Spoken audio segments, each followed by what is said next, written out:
to deal with the chat too. We definitely have to deal with it. Ladies and gentlemen, boys and girls, what's good? Welcome to another episode of The Panel. I know you guys probably missed us yesterday, but you know, guess we gotta address the elephant in the room and let you guys know what's going on, right? Uh, as of the events that occurred on episode 198 of the panel, there's just some things and some actions that just needs to be taken. Domo and Ron will be appearing back tomorrow on Friday on the panel, but they need to face suspensions. Ticket will be back on Wednesday. He needs to face suspensions.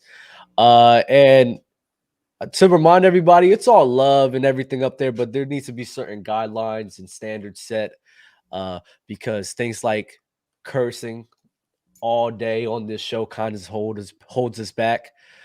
Players Choice did drop a PR release earlier 3 hours ago, so letting you guys know that the monetization of our videos for the last 2 months does get limited. And for you guys that don't know, whenever the monetization gets limited, it hurts the growth of a show. On top of hurting the growth of the show, it hurts the revenue of the show. Probably the revenue gets cut almost in half every single time. And that's if it doesn't fully demonetize, which has happened. So things like that and cursing all the time, it messes things up, right? So it's all love though. It's all love with Ticket, it's all love with everybody. It's just certain guidelines and rules that just needs to be set, and that's all. You guys have anything to say about that? No, I think we can all agree that Damo, Ticket, Ron, they all bring great things to the show. It's just finding that right balance of keeping it basketball talk, entertainment. I think the people do like it when we do get into it, but again, like that fine line between being okay with growing the show, being good with YouTube, being good with advertisers, things of that nature, but also providing a good product for the people. As a former ball player, I know that trash talking is a part of the game, but there are certain things that I can and cannot say. There are certain things I cannot do when I'm playing. Well, it's the same logic when talking basketball. We can talk basketball and we can have debates, but there are certain things I can and cannot say. There are lines that cannot be crossed. Don't get me wrong. You can be passionate about your guy. I'm passionate about my guys, the guys that I care about. But there are things that just cannot be said. And I, for one, have to do a better job in controlling my emotions. I feel like I've gotten better at that, but I got to do a better job at that. I've failed in a lot of ways in being able to control my emotions. I allow people to, not all the time, but I allow people to turn me up, and because of trigger words that they say or that I might say, and I got to do a better job, and I got to do a better job at that. Yeah, that's facts, and for everyone to understand too, the banter and everything is fine. I think we all love the banter. That's part of what makes this show great. The arguing and the back and forth, the energy that Ticket brings with Chill and Mars and Damo, and then the energy they give back to him is amazing. But like I said, it's just honestly, it's just a profanity. It's honestly just profanity. If that's limited, everything's gonna be fine. I love it when you guys are sitting here going at each other, when you guys are trying to show each other up and just battling up here, and that's what makes this show great. But it's just certain things that just doesn't need to be said. So it's nothing to be. There's no bad blood in the air at all, bro. So people just need to understand that it's just certain actions. There's certain consequences to actions that just needs to be taken, and that's all, bro. But I watched that show, bro. I wanted to, because I missed the show. I saw the statement by PC, bro. What is wrong? Yo, chill. I'm watching it, bro, and I'm seeing Chill. I was like, yo, I haven't seen Chill get this angry in a while, bro. And I'm just like, yo, I'm trying to reel it back in. I see what's going on, and I'm trying to like, come on, fella. Like it's like we in a huddle and we fighting, and I'm trying to reel it back in, but then it gets out of control, and oh man, it was embarrassing. It was embarrassing, and I was embarrassed to be a part of it. I was. That was some nonsense. That was some straight nonsense right there. And the reason why Ron is not here right now was mainly because, as host of the show, bro, I mean, you gotta control this before it gets to that point, You got to. So he's got to take some corrective action too. And I guess this is a certain wake up call for everyone else who's doing shows on PC, man. You gotta make sure that You guys aren't letting these things happen. But it's such a it's such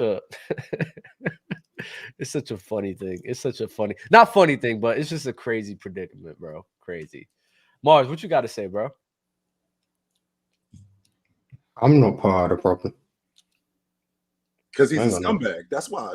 This is who Mars Mars is. Let's make sure we're clear on that. Nasty guy. Absolutely disgusting. And when you say nasty, Dub, don't just leave it at that. Like let's expand on that. Mars is disgusting. 100%. Everybody else is the problem. That's number one. Mars, whatever he did wrong, it's a direct result of what somebody else did. It ain't him. No, absolutely not. And this is when you look in the dictionary and you look up scumbag, that's Mars. Mm-hmm. That would constitute who Mars is. So it ain't the condescending attitude. No, it ain't the faces he makes. No, it ain't the different energy he gives to people. It's not any of that, man. It's just everyone else. Shut up, Mars. Shut up. I just think Mars chooses to handle it in a different way. Like he's not going to yell back, scream back like we may do. You know what I mean? That's just not his style, and I think it works for him. Yeah, but he's definitely passive do not let him off the. Yeah, he's passive aggressive. Well, for sure, for sure. The face is a little. You need to understand that. Without a doubt, without a doubt, that's the thing. Is it better to deal with the situation like the way Mars does? Yeah, but that's disrespectful too. We gotta. That's disrespectful. Okay, and people with common sense, they pick up on that, and they don't like that at all. Mars, are you a problem? Mars, do you contribute to this at all? Yes or no? No. On no level do you contribute to this. Not since I got suspended that one time for no reason. Even so, you didn't contribute at all to that neither. Nah, that was just bad timing. That was just somebody who made. And that's not true. It's not. No, it's not. It's just not. That's not true. It's just not. No matter what you say, it's just not. No, it's not. That was just bad timing. That's what I was. I was innocent then too. Mars is that manipulative dude that always tell the girl, like, I'm not the problem, man. The reason I'm doing things is because of you. If you would have started acting right, I wouldn't have done what I done, I only cheated on you because you doing this. That's why. That's not exactly. It's not because I'm a scumbag. You didn't clean, you didn't wash the dishes, so it made me just want to go out and go be with something else real quick. Only reason why I went to dinner with her because you don't cook. Exactly. It's like that. Make her the bad guy. Mars is a bad guy, bro. I don't even like her, but she don't cook. So I mean, you ain't cook. So I not going out to dinner by myself. I went out with her. Mm-hmm. Oh, but yeah, you went to her house so that she can cook for you. Nice job, Mars. We appreciate it. Hey, Max Chains with membership. Appreciate you, bro. And the gifted 5 memberships, brother. Ladarius, Chilltown and Ron try to get back on point. To be fair, but it's understandable on the suspensions. It is what it is, but let's get into these group meeting to this tournament brackets and everything that's going on. I did have it up here. I don't know what happened to it. But right now on December 4th, the elimination games is going to happen on December 4th, and the Pacers and Boston are going to be facing each other, and also the Pelicans and the Kings? Let me double check.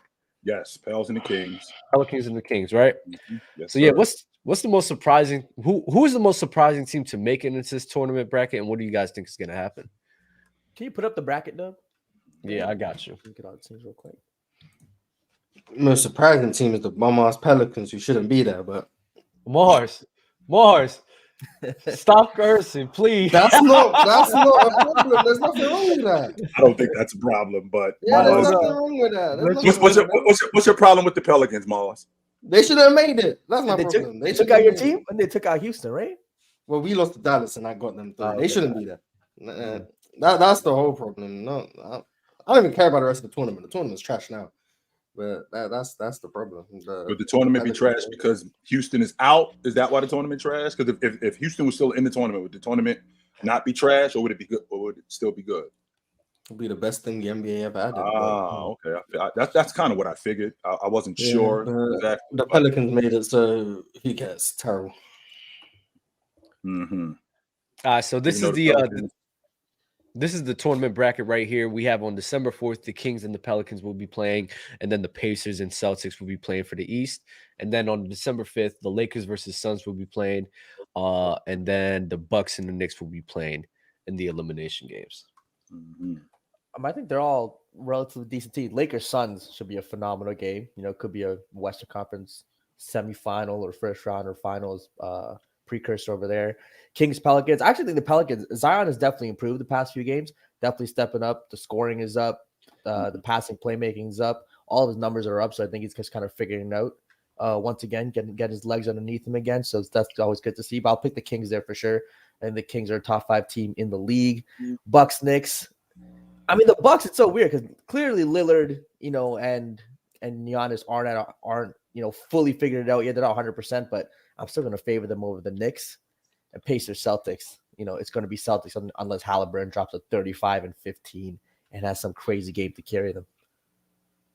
The most surprising team for me, Dub, is the Pacers. I did not expect the Pacers to be in the tournament this far.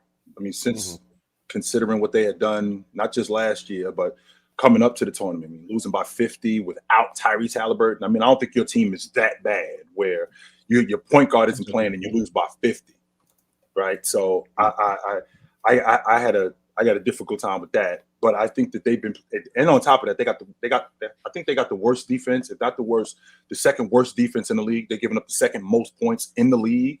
So the fact that they're here, I was surprised about that. I think Boston should handle them.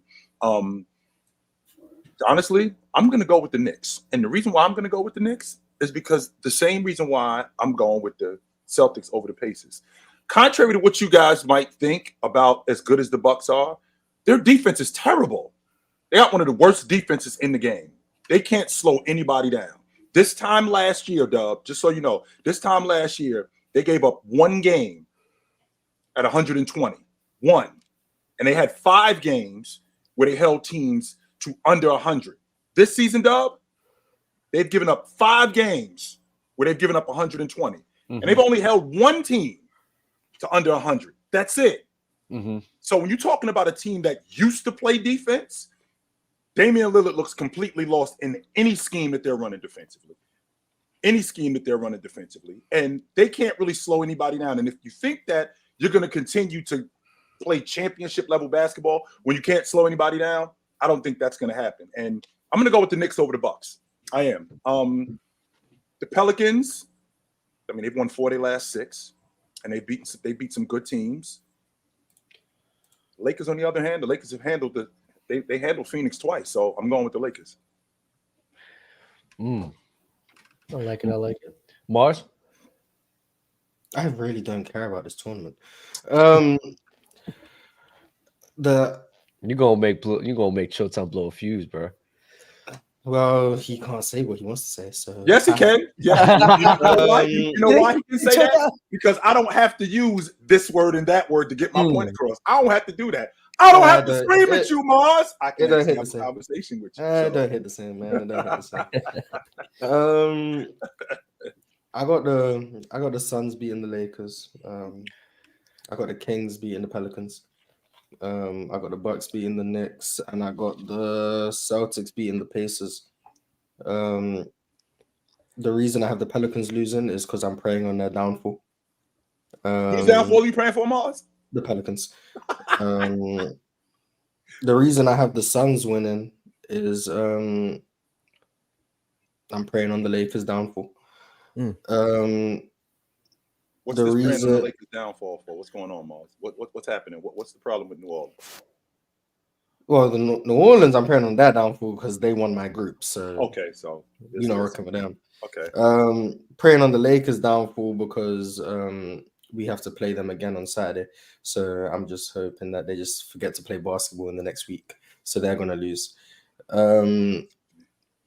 I think the Bucks are gonna beat the Knicks because I'm actually not praying on anyone's downfall in that one.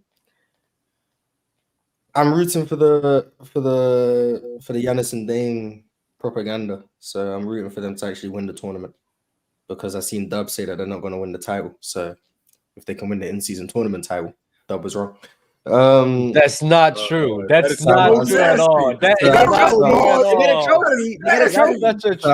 So I'm praying on Dub's downfall with that one. I'm praying on if New Orleans wins it, they can win the NBA championship too. Dub, this is what I was talking about before the season started. I'm telling you, if New Orleans wins it, then clearly the in-season tournament just shouldn't have happened, and it doesn't mean anything. But if Houston would have won it, But I was going to ask if Indiana wins, Good idea. but like if Indiana wins, but let's say they miss the playoffs, does it make the tournament seem less valuable or not? You know what I mean? Like, does it bring down the value? Well, the tournament doesn't have anything of value. I think we all need to Mhm. understand it. Like, it really doesn't. I think it's just more of a fun thing to do throughout the season. But nobody's looking at, all right, whoever wins this tournament, oh, we got to start taking them serious, especially in one-game eliminations. We all know how that goes. No The doubt. football and NCAA, you can have teams that don't belong anywhere near the Final Four, and they still are in that Final Four. It happens. So I think it's fun. I don't know if it doesn't bring any value, Dub. I'm starting to come around to it because a lot of these teams, the basketball has become much more competitive. Not only has it become more competitive, viewership is up because of that. So I think that helps the game. And the fact that you got at this time of the season, I mean, we wouldn't have games, with this level of competition this time of the season last year. Like, you wouldn't see Indiana and, I don't know, Milwaukee going at it like this in early December. But the fact that, we have an in-season tournament and, there's some implications here. Of course, guys are going to play a little bit harder. So I think it's good in that aspect. I think the competition level is bringing in the more casual fan, and it's introducing the casual fan to other guys like Tyrese Haliburton, more to guys like Zion Williamson and De'Aaron Fox. I think that helps too. Now, as far as, New Orleans winning the tournament, they winning the NBA championship. Let's chill out. All right. And that's what I meant. I meant anything of value as in like winning a title. But I do agree with what you're saying, where when we're watching these guys playing some of these group games, besides Miami, Miami's like the one team that really don't care about this at all. Like, I'm serious. I do not think they care about this at all. But a lot of these other teams, especially like the Mavericks versus the Rockets, I thought that was a good game.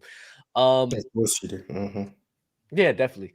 They're playing with a lot of better high energy, and it's a lot more better comp, and it's just better basketball in general. I remember there was one night where, oh my God, what night was it where it's like every single game was coming down to the wire? I think it happened a couple weeks ago. No, last week, where every single game was coming down to a wire where there was game winners. I forget that night, but the basketball right now has been very, very competitive early on in the season. I don't remember a time where it was this competitive this early on, Bob. It was good. What's good with you, fam? Chilling, man. How you doing? Good, bro. We just, just getting these group. How you feel about the Kings making the tournament? Oh, man, I knew that was going to happen. I called it. No, Did you, Big Ox? Did you know it was going to happen, Big Ox? Yeah, I mean, I told y'all it was going to happen when we made our predictions, Mm-hmm. Yeah, that comeback was crazy. The Warriors, the Warriors sold, but I give the Kings credit. But when that was happening, I thought they were going to lose the game but go through because they had to win. The Warriors had to win by like 12 or whatever to go through. So yeah. I was going to ask like the following day, or well, I guess today now. But the Kings ended up winning. But I'm still going to ask the question: if the Kings lost that game by 2 points, would they have celebrated because they would have gone through, or would they have been upset because they lost the game? Hell no. Mike Brown would have lost his mind if they would have been out there celebrating. Okay. Because I see that happen in football where teams will lose like one game, but because they won on aggregate, because it's a 2-game series, they still celebrate after the fact because they still went through, but they lost the second game. I was wondering if it was going to be something similar like that. But then Malik Monk said, yeah, we don't have to worry about what we're going to do if we lose. Yeah. That's his thing. But don't you think that will happen? Don't you think that will happen like in the future whenever we keep doing this, that moments like that will happen in the sport? For sure. I think it will happen sooner rather than later. I'm just curious to see if teams celebrate when that happens, because that happens in baseball all the time. That happens in football all the time, where a team loses, like we lose, like let's say the Eagles lost or the 49ers lost, and then the Eagles lost, which now the 49ers wrap up the number 1 seed in the NFC. So, I mean, that happens all the time in baseball where, I don't know, the Yankees lose, and then the Orioles turn around and lose, and now the Yankees are the AL East champs, and they in the locker room popping champagne, even though they lost. So, I mean, that happens all the time. Okay. I mean, the question that I have is, and Mars brought up actually a good point. What if what they're doing with the in-season tournament with this point differential, What if they did this in the regular season to get you to the playoffs? Like that mattered.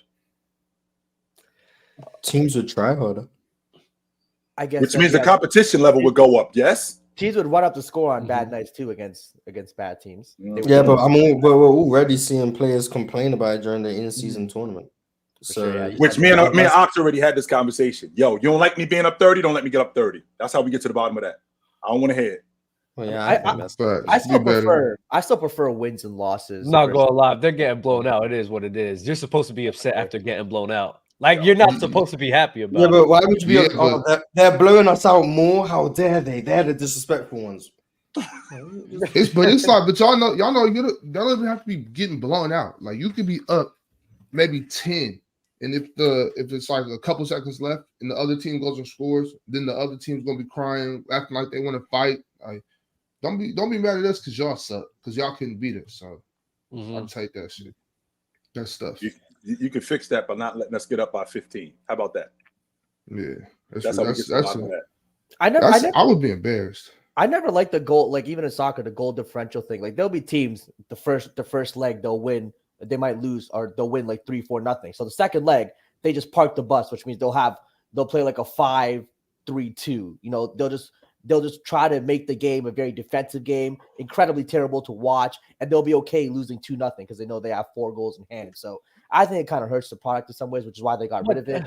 That's soccer though. Yes, You can't really just commit to a completely defensive game in basketball. Like, Sure, that's because just exactly something shot very clock hard. and all that. Yeah, the shot clock just doesn't allow that. So basketball, I mean, I think it will be something to try out, honestly.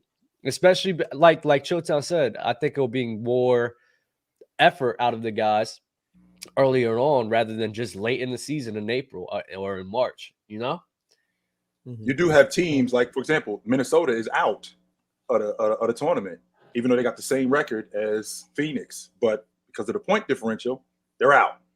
Even though they at the top of the Western Conference, and I mean, I think they finished tied with Phoenix with the same record, but Phoenix had a better point differential. So ultimately, you guys are out. So I mean, it happens. I think games would be more. To be honest with you, I think games would be more competitive. Guys might not warm up to it early. Like Billy Donovan wasn't really appreciative to the fact that his team was getting blown out and Coach Missoula was fouling Andre Drummond at the end of the game because we need these points. And then Coach understood it. Okay, now it makes sense. Now it does make sense. Don't you think that this in-season tournament thing is going to be something that, like we all said in the beginning, is something we didn't like or something we just didn't see, but this is something that actually could be really good for the NBA? I think it's great. Yes, It's already good for the NBA. I think. I think it's already shown its worth. Like we don't get basketball like this in November and in October. That's why I'll be watching college ball. And I'm telling you, there's gonna be a thing. The first player to win MVP of the league, MVP of this tournament, Finals MVP. That's gonna be a whole thing when one player sweeps all this awards. Don't forget Western and Eastern Conference MVP too, Finals MVP too. Exactly, right. So there'll be a lot of these things where if the player sweeps all those awards, it'll carry some weight for sure. Which I'm very happy that they start doing that. Eastern Conference Finals MVP, Western Conference Finals MVP, because I don't like that that team is forgotten so much. You know what I mean? Because there's a lot of really good teams that made the finals that lost, and we don't remember those teams. So I think by doing this, it'll make it a little easier. But we didn't lose in the finals. We got robbed in the Western Conference. But remember though, Big Ox. It doesn't matter, Big Ox, because you didn't win the NBA championship. Even though you got to the NBA finals, even though you got to the Super Bowl, right? Even though you got to the UEFA Cup final, it doesn't matter because you didn't win it. Don't get me wrong, dog. We can't keep getting here. The Boston Celtics are a prime example of that. Yo, we can't keep getting here. We got to win it. We can't just keep getting here and being at the doorstep. At some point, we got to win it. But I do like the fact that they legitimize the MVP of the Eastern Conference and the Western Conference by putting a name on it, like the Magic Johnson Trophy. I mean, that means something. It absolutely puts a name on it, and it legitimizes that, yo, you playing up to this standard. This is the standard that you're playing up to. I think that's a big deal. I mean, it's ridiculous to my main point, and I mean, LeBron needs no more hype than he already gets for his illustrious career. But it's just, to me, it's an embarrassment to hear. I get secondhand embarrassment when I hear people say, "Oh, well, he lost. He what is he 4-6 in the finals?" Like, is that supposed to be a knock to this man's career that he made the finals 10 times? Apparently, That's what I'm trying to. it's That's a what I'm bad getting. thing. It's a terrible thing. I get secondhand embarrassment when I hear those arguments. Man. Thank God that doesn't turn into a 45-minute segment. You know, I was going to say something too. I'm saying that like I kind of don't want to say it because I was ready. Well, let me ask you this, Dub. And since we're on the subject, and we won't stay on this long, but it's very difficult to get to the championship in any league, whether it's in football, basketball, it doesn't make it. When you are at the pinnacle for a decade, right? When you're at the pinnacle for a decade. You know, but when you're in a weak and Eastern Conference, when you put yourself on super teams in a weak East, it's like, come on, bro. Like, come on. Like, what are we doing? Like, let's be real. Let's be real. All right, so let me ask you this, Dub. So let me ask you this, Dub. In 2007, yes or no, did you expect him to win the NBA championship? Who, the Cavs? Did you expect them to win the NBA championship in 2007? No, yes. But they were were one of the teams that could have made the finals for sure. Okay, so they did make the finals, but he didn't win it. So you didn't expect them to win it that year. How about 2011? Did you expect them to win it? I did, and they lost. I did too. How about 2012? I thought they were going to win it. How about 13? I thought they were going to win it. How about 14? No. I thought they should have won it. Not okay, Yeah, I thought they should have won it. You thought they should have won it. So I thought they should have won every year. So every year on Miami. So that's 4. How about in 15? Nah, not when they got hurt. Okay, so 15's out. How about 16? I thought they should have won it, yes. Okay, they won it in 16. How about 17? Nah, they weren't winning that. How about 18? Nah, they definitely weren't winning that. How about 20? Yeah, they should have won that, yep. So Dub, of the 10 NBA finals that he went to, you expected him to win 5 of them. He won 4. But the issue it is failure. That still is failure because he didn't meet the expectations. But to go the whole thing about it is like him going to the East and everything that many times. I don't know how we can really value it that highly because we talk about 07, like people crap on that Cleveland Cavaliers team, but that team is still one of the best teams in the East, right? You had the Pistons where they were getting older, and Chris Webber was at the 5 position at that time, not Ben Wallace. And then they faced 18 and 10. They faced and he was nailed to the floor too, Dub. Let's be clear about that.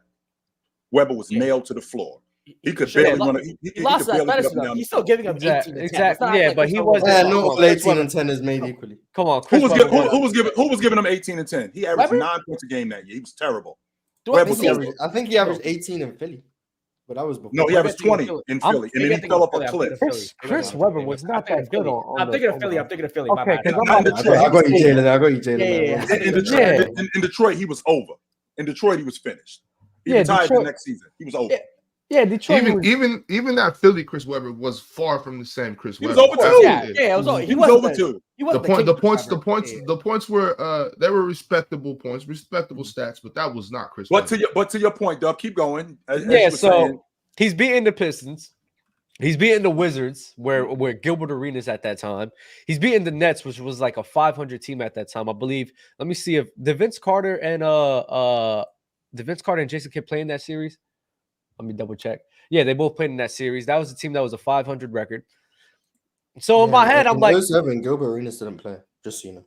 Okay, so Gilbert Arenas didn't play. So he's going up against teams that he should be beating in the East. So I don't know how I'm going to value it that highly that he's making it to the finals in 07 when he's beating teams that he should win. And then when we talk about him in Miami and then on Cleveland, the whole stint in 2010s, like if a lot of players had the benefit of picking their own teams and then going up against a weak conference, I mean, the funny part is, you know what's the crazy part? Y'all both did the same hand motion at the same exact time. That was crazy. That needs to get clipped up.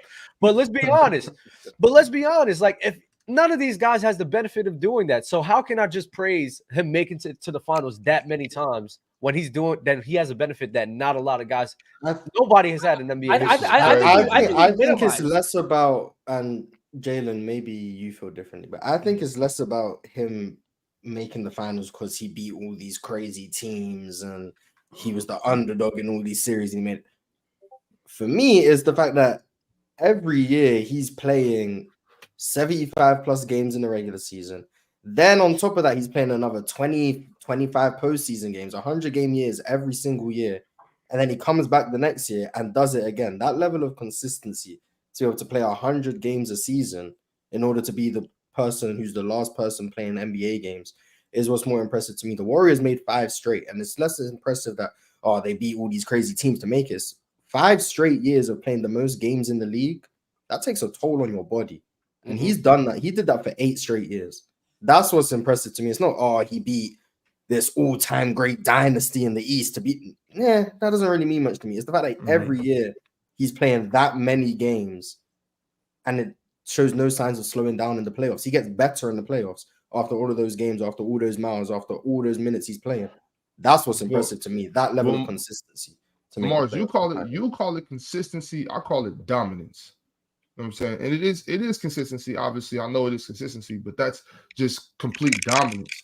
Like I'm not about to knock a man because these other professional athletes can't get that stuff together. It's not his fault. So to say that, he just picked on some weak teams, like he was playing NBA teams. He wasn't playing NCAA teams. He wasn't playing WNBA teams. He wasn't playing high school teams. He was playing NBA basketball teams. Now, if those GMs can't put out a better product, if those coaches can't put out a better product, if those players can't hit the gym like Bron hits the gym, or if those players weren't blessed the way that Bron is blessed, that's not LeBron James' problem. I'm gonna go beat everybody that's in front of me for 10 years straight.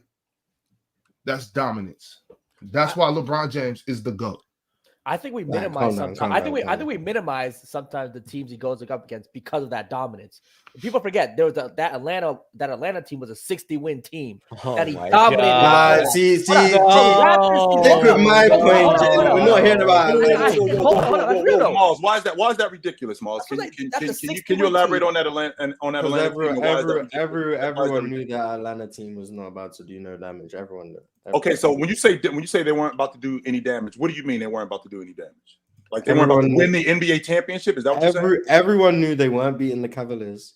And everyone knew if by God's grace, if they did, they were going to lose in 3 games in the finals.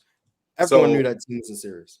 In 15, if they end up playing against the Warriors, who, by the way, just so you know, Miles, they were 14 games over 500 against the Western Conference that year. I just want to put that out there. Yeah, I just want, and not only that, Cleveland is the only team that they lost to.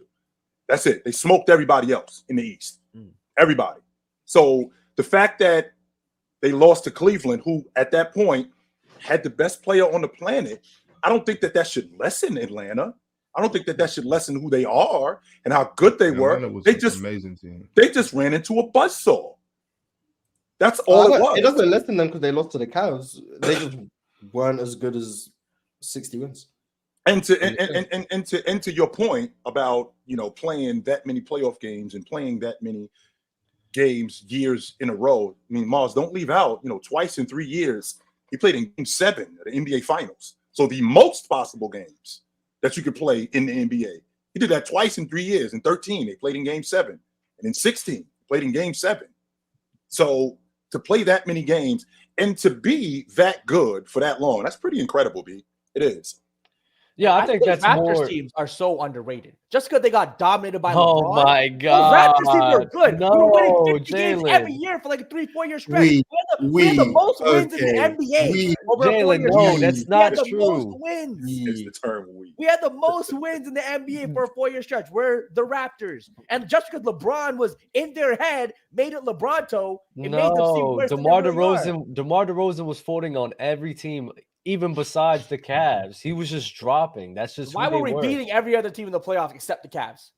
The rest of the East was even worse. That's beat even worse teams. Nice. Hold on. I mean, the Paul George, Indiana Pacers, great team. They were better than the trash. Nice. This crazy. They were. Credit to them. They were the second best team in the conference, but in the West, they lose in the second round. The Knicks had some decent squads. The Pacers had some good squads.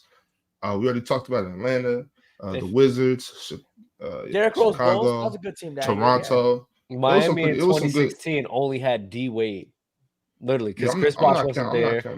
It was D Wade and Goran Dragic. That's too bad too, because I thought that team could have made a run if Chris Bosh was healthy. I thought they could have saw Cleveland in the East Finals. And I think they would have gave Cleveland everything that they were looking for. I agree. I agree. Had seen that. Yeah, as good as Cleveland was in 16. If Chris Bosh were healthy, and we talk about hypotheticals all the time, but if Chris Bosh were healthy, I think that Miami Heat team would have given Cleveland everything that they were looking for, and that if they would have ended up seeing him, as good as James was. That's a fact. We went to Game 7 with Toronto, and that was just with Dwayne Wade and Dragic at that time. So, what's it called? We went to Game 7 with them with Chris Bosh being there because I believe. Let me double check. Yeah, I believe Whiteside was playing at that time, but even he got hurt in that series.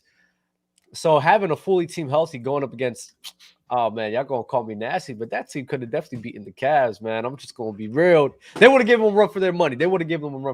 Right? So it's just crazy. But go back to the LeBron James point. I think LeBron James should get more credit for what Mars said, the longevity he's had.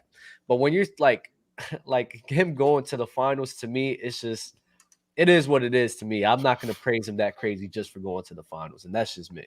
The way I view it, if he goes to the finals, and I'm not holding no big deal, Dad. I'm not holding 4 and 6 against him. But if he was, if he was in the West, that just means he makes 6 less finals appearances. Like that's what that means. Technically, that's true. I mean, that's fair. He doesn't make that many finals in the West. So does he win more? How is that fair? Does he win more? If he's in the Western Conference? Okay, I can see that. I'll see that. Okay. He'd probably win the same amount. He just wouldn't have any finals losses because I don't think he's losing to a team out East. But he wouldn't make He wouldn't make the finals in 07. He'd lose to the Spurs or the Suns, maybe even the Utah Jazz.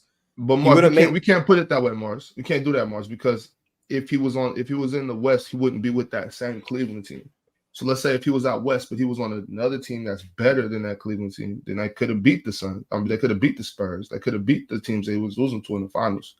My point was just imagine you just moved Cleveland, the Cavs to the West Coast. Right. Okay, got you. My bad. That's what. Like in 2018, he's not having that historic run because he's probably going to the Rockets. They just get mopped by the Rockets or the Warriors in round 2. Or me and Mars, we respectfully agree to disagree on this. Yo, those Rockets team is not beating the Cavs, bro. Why do y'all believe LeBron staying hard at 10? Me and Mars respectfully agree to disagree on this for one reason and one reason only, and that reason is because I know who James Harden is. That's it. Yo, them Rockets losing 5, bro. And I'm sitting there watching that Rockets team, and I am actually rooting for them because they lose in 5 to the Cavs, but they take the Warriors to 7. I hate that matchup. I do. I hate that matchup. It's just LeBron. I hate that matchup. I hate that matchup with the Golden State Warriors. But I'm looking at Houston. And I'm going, we can beat them dudes. What could the Cavs do with Houston's offense? Besides, James Harden, he's going to fall. Take the name. Chill. Take the name. What can the Cavs do schematically that could slow down what Houston was doing? What could they do? Take the names out of it. They had. I think take the names out of it. They have to win games. You have one of the best. 125. They have to win games. You have one of the best offenses in the league. Outscore Houston. That's Chill. You have one of the best offenses in the league. Right. Going up against one of the worst defenses in the league. Correct. And a team, especially in the postseason, that was very up and down 3-point shooting. Because the only time when they had good 3-point shooting was against Toronto. Everything else, it was just LeBron James making everything happen. So how can you believe a team like that? Take the names out of it. Right. A team like that with inconsistent shooting and just one player doing everything, going up against and one of the worst defense going up against a team that has one of the best offenses in the league, a serviceable defense. In theory, that makes a lot of sense if you want to take the names off the table. Only except we can't do that, Dub. And the reason why we can't do that is because of who they actually had and what we saw them do. I saw James Harden go 0 for 11 in the playoffs. I saw that team go to pieces in the playoffs. And I know who they are courtesy of James Harden. And I know who Chris Paul is courtesy of James Harden. And I knew that at some point during the season, you would get something like a 2 for 14 game. You'll get some, as good as that offense is, 100%. That offense was high powered. It was fast. James Harden was dominating the basketball. He got to the basket with the best of them. LeBron James was unstoppable. But not only was he unstoppable, he did everything that he could offensively to get everybody else involved. like J.R. Smith, like Kevin Love. He did everything he could to get those guys involved. Now, does that mean that the Cleveland Cavaliers would just be a terrible defense in that playoff series? I'm not sure that they would be a terrible defense in that playoff series, because we've seen teams that aren't very good defensively automatically just show up defensively in a playoff series. That has happened. And because that has happened, I look at that Houston team and I'm thinking to myself, James Harden would have folded. That's why I thought that they would have beat them, because James Harden would have folded up like a lawn chair. Listen, I'm not a fan of James Harden like that. I don't hate James Harden as much as you do. I'm not gonna lie. Like that's I don't crazy. hate him. I don't hate him. I want to make sure we clear on one thing, Doug. That's I don't the hate him. reason why I you think think they won't win. That's crazy to me. I think they're a fantastic. I think he's a fantastic talent. I just know who he is, and I know that at some point he's going to show who he really is, and he does that all the time. The thing is, And he I could think be. You're not done about that to against lose James. 4 games based on James Harden folding. Like, even in 2018, like, I don't even think whether or not he folded in that. I'm not about to argue, did James Harden fold in 2018? I don't Right. care. That Cleveland defense was not only one of the worst in the regular season, it was one of the worst in the playoffs. And against the Houston team that loves to hunt mismatches and play in isolation, the Cavs have no one who can guard in space. Are you asking George Hill to guard James Harden on the island? No, I'm Are you not asking you to do that. Tristan Thompson to do it? Are you asking LeBron at 35 carrying the offense to do it? Are you asking, is Richard Jefferson still on that team? Are you asking him to do No, it? he's Are not. you Yeah, asking Jeff Jordan Green, Clarkson to do Uncle it? Jeff was on that team. That's I'm who not- you're asking I'm to not- guard that I'm- Houston. I'm- Like, they I'm have not- no one to play defense. I'm not asking them to do that, and of course, we're not going to go bucket for this team, because offensively we don't have that. So we're going to have to hunker down defensively and get stops. Now, are we going to shut the Houston Rockets down? Is that the plan? No, we're not going to shut the Houston Rockets down. But if you can make it difficult on them, which I think they could have made it difficult on them, and at some point, knowing who James Harden is and Chris Paul breaking down like he did, I think that team would have folded up like a lawn chair. I do. That series is over so quick, they don't even get an opportunity to fold. Okay, got you. Let me read off some super chats. Your star with a super chat. Domo and Ticket both agree on AD having the talent but not the motor. Ticket getting at Domo for not being AD about it after every single loss is just mad weird. Domo just accepts it and keeps it moving. Marion Brown. L-Dub, we want JD, not L-Host. Shout out to You- JD. Shout out to You JD. got me. I miss JD too, man, but he's retired. Huncho, Chilltown. Jalen said Ant-Man isn't a better perimeter defender than Darius Garland. Yeah, I For got the told record, that. hold on, yeah. got told I that. meant Yeah. Colin Sexton. We got confused. I meant Colin It Sexton. was still a terrible take. I It's got still a Colin terrible Sexton as a take. better. Oh, hold on. But we got to talk about this Ant-Man hype real quick. We got people out here talking about Ant-Man is 2001 Kobe Bryant. Ant-Man is the next Michael Jordan. They're drunk, Anthony gentlemen. Edwards, They're hold on. drunk. Anthony Edwards is not I better. didn't hear MJ. Hold on. I heard more Anthony Edwards D-Wade is than not MJ. better. Anthony Edwards is not better than a prime Vince Carter. He's not better than what a prime Paul Pierce is right now. He's not better than a prime Tracy McGrady. But he's Before better on Darius- defense than Colin Sexton. Let's get Don't back on move that. the goalpost, Let's get Jalen. back on that. I Let's don't get care back- if he's let's- worse yeah, than Prime let's get Vince. back on that. He's not Yeah, worse let's- on let's- defense Sexton than Colin don't- Sexton. let's stick on that. Edwards. The Anthony goalpost Edwards- is moving. I Anthony see it. You're not getting away with this. Anthony Edwards is not an all NBA caliber defender. He's a good defender, phenomenal on the offensive end, is a good defender. These guys want to put him on first team all NBA defense. I said no. And give me Colin Sexton over Edwards on defense. But Get the Colin goalpost. Sexton. Hold on, Mars. Let me go get the goalpost and move it back to where we were. Once again, we're talking about all NBA performers. We're talking about Vince Carter. Let's stick to the point. How is Anthony Edwards not a better defender than Colin Sexton? Very Go. good. I think Colin Sexton is a better Damn, on-ball Chandler. defender, stayed in front of his man better. I think he takes less risk jumping at balls, trying to chase steals than Anthony Edwards. I think Colin Sexton is a better defender than Anthony Edwards. That's not enough. That is You're not tricked enough. by antics. You're tricked by antics. Slamming the floor, slamming the but floor. Jalen, Yeah, but you're Jalen, tricked- you- you're tricked by you- antics. Jalen, you weren't allowed to move the You goalpost. made So I double understand leave. why. And you understand, and I understand why, Jalen. That's fine. Don't move the goalpost. Mhm. I'll move it for you because obviously, I do think Anthony Edwards is a better defender than Colin Sexton. But let's get back to the meat and potatoes, if you will, Showtime. I am tired of hearing this young man being compared to Dwayne Wade, Michael Jordan, Kobe Bryant, and all these guys, when like Jalen said, he hasn't touched Vince Carter, Paul Pierce, Tracy McGrady. None of those guys. Anthony Edwards is not on that level. He is not in that realm yet.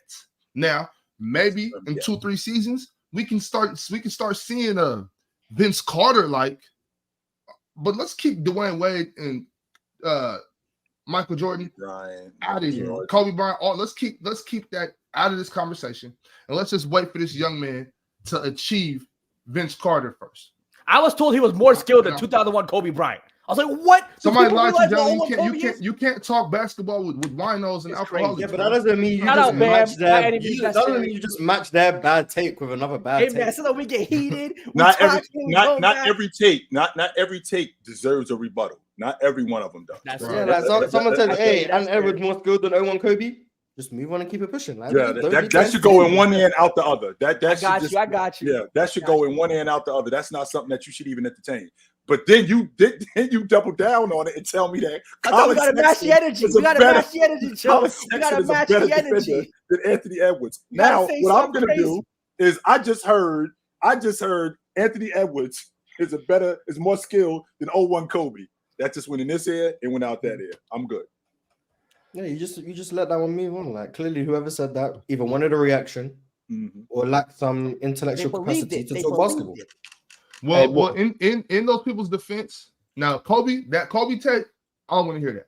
But if you are projecting to say that maybe in 6 seasons, 5 seasons, 4 seasons, whatever, once he reaches into the peak of his prime, that he might. I believe that he could be as good as Dwayne Wade or as close to Dwayne Wade as we could get. If you're projecting these thoughts, okay, I can get with that conversation. But if you're saying like, because guys are saying that he's that good right now, and I don't see it. But let's give him some time. I think he's very skilled. I think he's one of the top shooting guards in the league. But I mean, that's as far as I'm going right now. I think he's for sure going to be a league MVP one day. I think he's going to be that good. I think he's going to be the best 2 guard in the game. Do you think he'll ever be the best player in the game? Because they were saying he'll be the best player in the game. I think he'll be in the conversation. But as long as guys like Joker are around and Luka, guys like that, it's going to be hard to surpass that. But I think he's going to get closer to that conversation. I will say that. To say that he'll for example, with Joker right now, I feel like Joker is the best player in the game.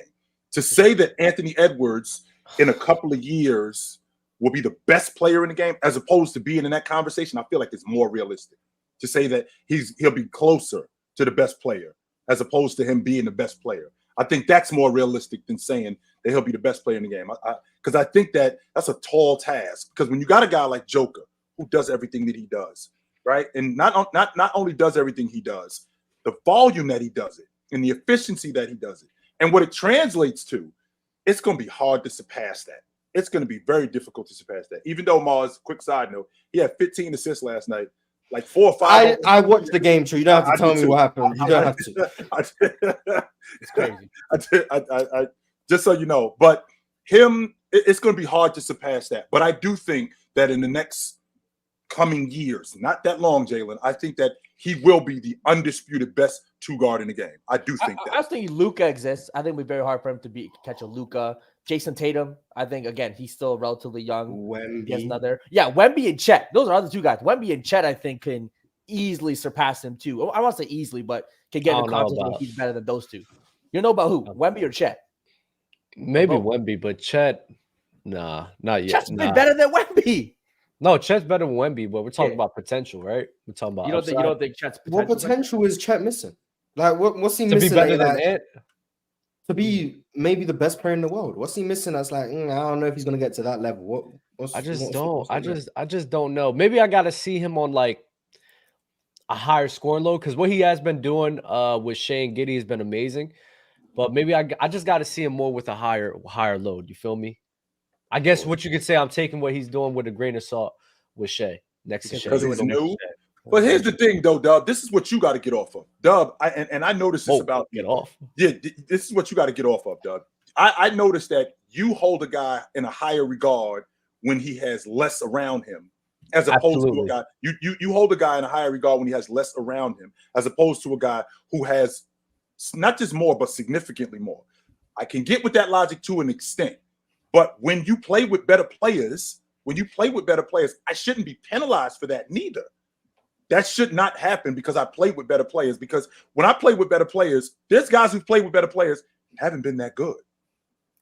So that doesn't always translate just because you get on a crew with better players. Yeah, that's true. But that's why for me, I have to wait and see, right?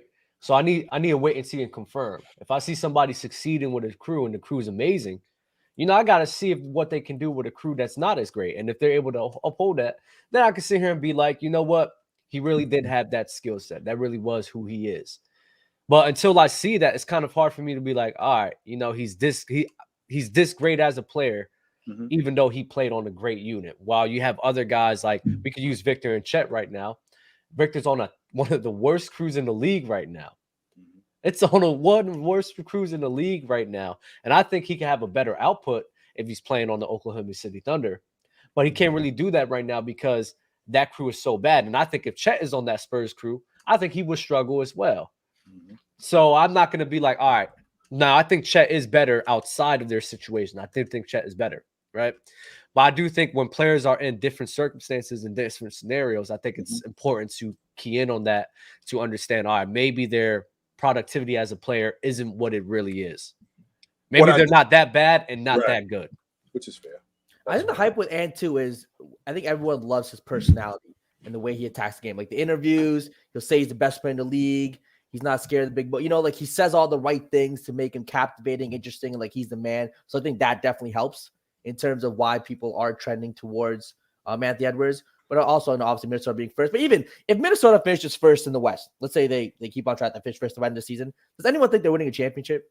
Or are they one of those teams that had a great regular season, but aren't going to win a championship? They could win a championship. I don't hate it, Jalen. If they keep it like this, I don't hate it. I think the Celtics are winning the NBA championship. But if you remember what Bruce Brown said last season, who was their toughest matchup? It was Minnesota. And the fact that these guys are healthy, and the fact that we now, because Dub hates this. Dub hates the Cat Rudy Gobert matchup. But the fact that these guys have been healthy, you've seen what it's materializing to, right? They're one of the best. They're the best defense in the league, one of the best front courts in the league. They're at the top of the West. One of the main reasons why Anthony Edwards is playing the way he's playing, because both of those dudes are on the court. You guys talk about spacing. They still are one of the better long ball shooting teams in the game, right? They're one of the better transition teams in the game when you talk about spacing. So the spacing issue isn't a problem because Cat can shoot the long ball. So that's not the issue. The fact that these guys, Cat in particular, is healthy, and I think because he plays on the team that he plays on, with Rudy being the defensive anchor, I think that takes a lot of pressure off of him.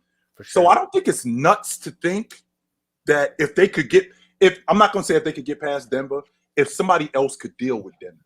Me and Big Ox had this conversation where matchups are a big deal. So if Boston ends up playing Orlando and Orlando deals with Boston, now the East just got wide open. But my thing, Showtown, blew wide open. My thing, Showtown, is I believe Minnesota is probably the team that's gonna have to take care of Denver for everybody. You know what I mean? Like, and on top of that, I think in the West, all the teams that make the playoffs, I don't care if you're 1 through 8, all the teams in the West are pretty much going to be having the same chances, if you ask me. Obviously, Denver, the Suns. Who else? I think probably. So you don't have a clear-cut favorite in the Western Conference. So if it's the Suns. I have the Suns. It's the Suns. Okay. I still believe the Suns will win it. So I think the Suns and Denver probably have a little higher chances than everybody else. But I'm not going to be shocked by whoever comes out the West. I'm not going to be shocked because I believe it's that close. If the Timberwolves come out the West, I'm not going to be shocked. I think it looks pretty, unless it's like OKC or Dallas. Like OKC and Dallas are the only two teams I'm gonna be like, whoa, didn't see that shit coming, you know. But would it be crazy that OKC will make the finals before the Clippers? Get them dudes off get them off my TV, dog. Get them out of here. The Clippers, the Clippers beat the dog out of us last night, so I just want to throw that out there. But I want to go back to one thing that you were saying a second ago, Doug. When it comes to players playing with better players, I don't think you always look better because sometimes, you're going to get less shots. It's not always like, because a lot of times I think people expect that if I'm playing with a better team, the court's going to open up for me. Now I'm going to get open shots. I'm going to get open dump downs because they're doubling this person or that person. I don't think it always works like that. So I don't really like to judge based on who you're playing with all the time. Like, there is a time and place for it, obviously. You know what I'm saying? Obviously, it does matter who you're playing with, but I don't think you're always going to look better when you play with better players. I agree, though. I don't think you always look better. I mean, Damian Lillard, for example, right now. Damian Lillard, even though I do think the offense is being good, I don't think he's looked as best as he had in the past, even though he's on a better team. But my whole thing is there's a higher chance of probability that is the case compared to the other way around. You feel me? So I have to just take that in consideration because it's nothing ever in life and even in basketball is ever 100%. Unless Right, so it's just like at the end of the day, it's about probability and chance. And I just think a guy who's on a better team, they just have a higher chance and likelihood of performing at a higher level because of being on that good unit. You feel me? Yeah, for sure. Really quickly before we move on, I want to address something. Zen Master, Kobe Bryant was not an only offensive star. That's not true. No, you ignore him. He doesn't know what he's talking about. That I'm is talking not to him in the true, chat. He doesn't sir. know what he's talking about. He I don't know where you get that from, dude. That is not true. He was not just an offensive player. He was much better than that. Yes, he was. He was not as good off the basketball as he is on the basketball, but he was not just an offensive player. That is not true, sir. It's not. Hey, Mars, can you do me a favor because my computer acted up? Can you read some super chats because I don't have some from before? I only have 3 right now. And I know Mars, why your face like that? We drawing up the play for you, okay? I missed my last 3 shots. I thought it was Ron gone. I wouldn't have that no more, man. Dub missed a couple of shots. We coming to you now, Mars. Facts. The team is on a 10-0 run. I had to go on a bench unit. I was carrying. The team is on a 10-0 run, Mars. We coming to you. Be my Sean Livingston. Go ahead. Hit that mid-range. Football Breakdown said Dame has only scored more than 30 once this year without 10 free throws.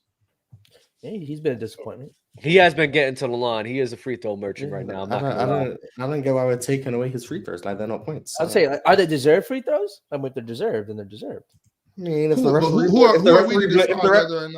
referee blows the whistle, is he meant to miss the free throws? Because he's like, I don't know if I got fouled there. I guess I'm just not meant to make my free throws. Like, no. Go ahead and make a free throws, Dame. I don't know why we're hating on the guy for making some free throws. That doesn't make much sense to me. But I guess whatever agenda you want to push, good for you. Drink more water. Should the NBA change the rule on trying to take a charge while the offensive player is in the air? Edward a few nights ago and Giannis last playoffs both got injured, hurt from the fall with no protection. Just so you know, drink more water. They have done that. That referee got it wrong. You can't do that anymore. When a guy is in the air and a guy comes up underneath him and tries to take a charge, you can't do that anymore. So that referee got that wrong. I was surprised they didn't challenge that. So yes, you can't do that anymore. That's been changed a time ago. Yeah, the referee definitely got that wrong. Hope Ant gets better soon, man. He's a good player. Yes, stuff. Make my boy Dub the permanent panel host already. Hashtag Dub's Universe, the panel Dub over Open Gym Dub. Not gonna lie. Hey, Big Ox, be clear about this, man. It's people that love every last one of y'all, everywhere. It's people that love Big Ox. It's people that love Mars. It's people that love Jalen, yo. It's people that ride for Dub. So let's be clear about that. It's not. Do not think for 1 second that we just up here. No, it's people that really rock with y'all dudes. Heavy. The only one that don't get no love is Ron because he's a cornball and he don't know what he's doing.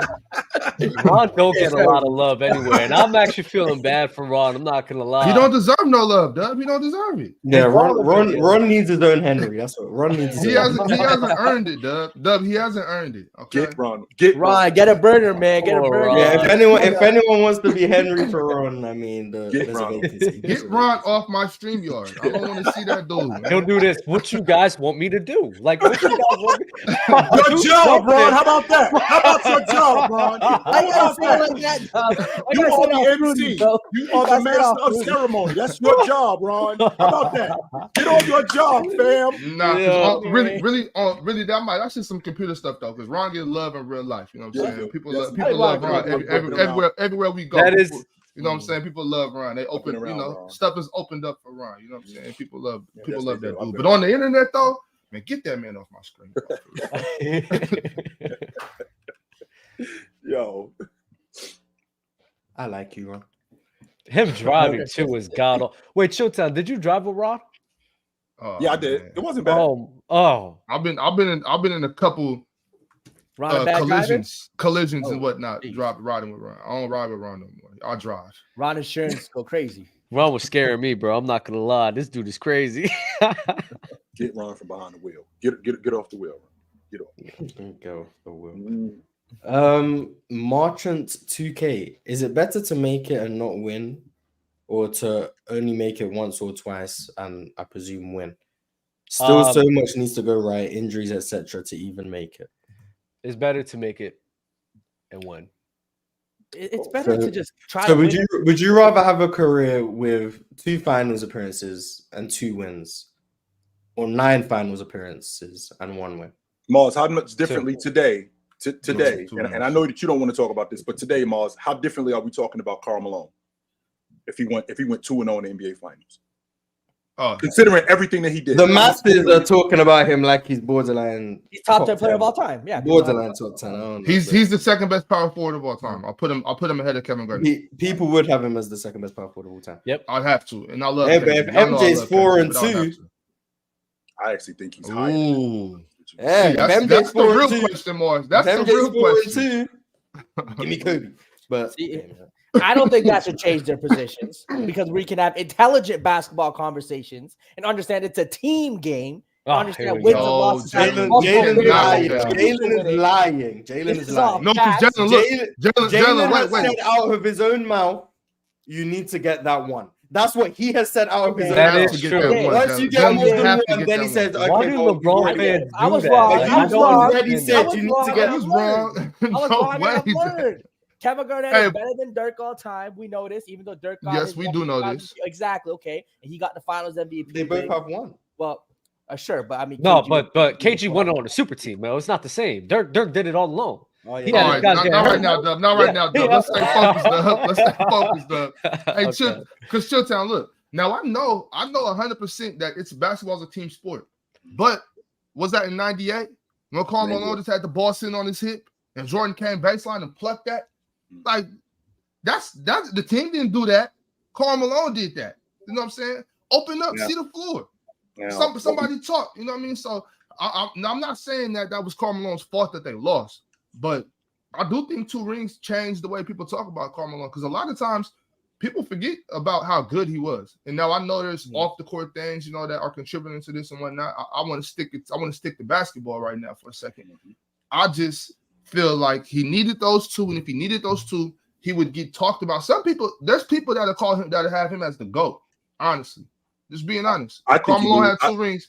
I think if he goes 2-0, considering everything else he did, he moves into the top 5 all time. Oh, for sure. top 5. Got to. He still isn't. No, not in my top 5. Not in my top 5. He'd be in my top 10 though. Because I can't put who's him he above replacing? Shaq. But for Who's some, he replacing? not for me, not for me, Mars. I'm not going to say for me. No, not for me. But No, not I me. think that some people would have him as a top 5 player all time. Okay, but I think so. People would have him. With that longevity and 2 rings. Yep. Ox said he would have him top 10. Who here would have him top 10 with 2 rings? Considering what he did, He performs the same way. Yeah, Duncan. he's the same Duncan. person. Duncan comes out. Duncan. Duncan comes out. What?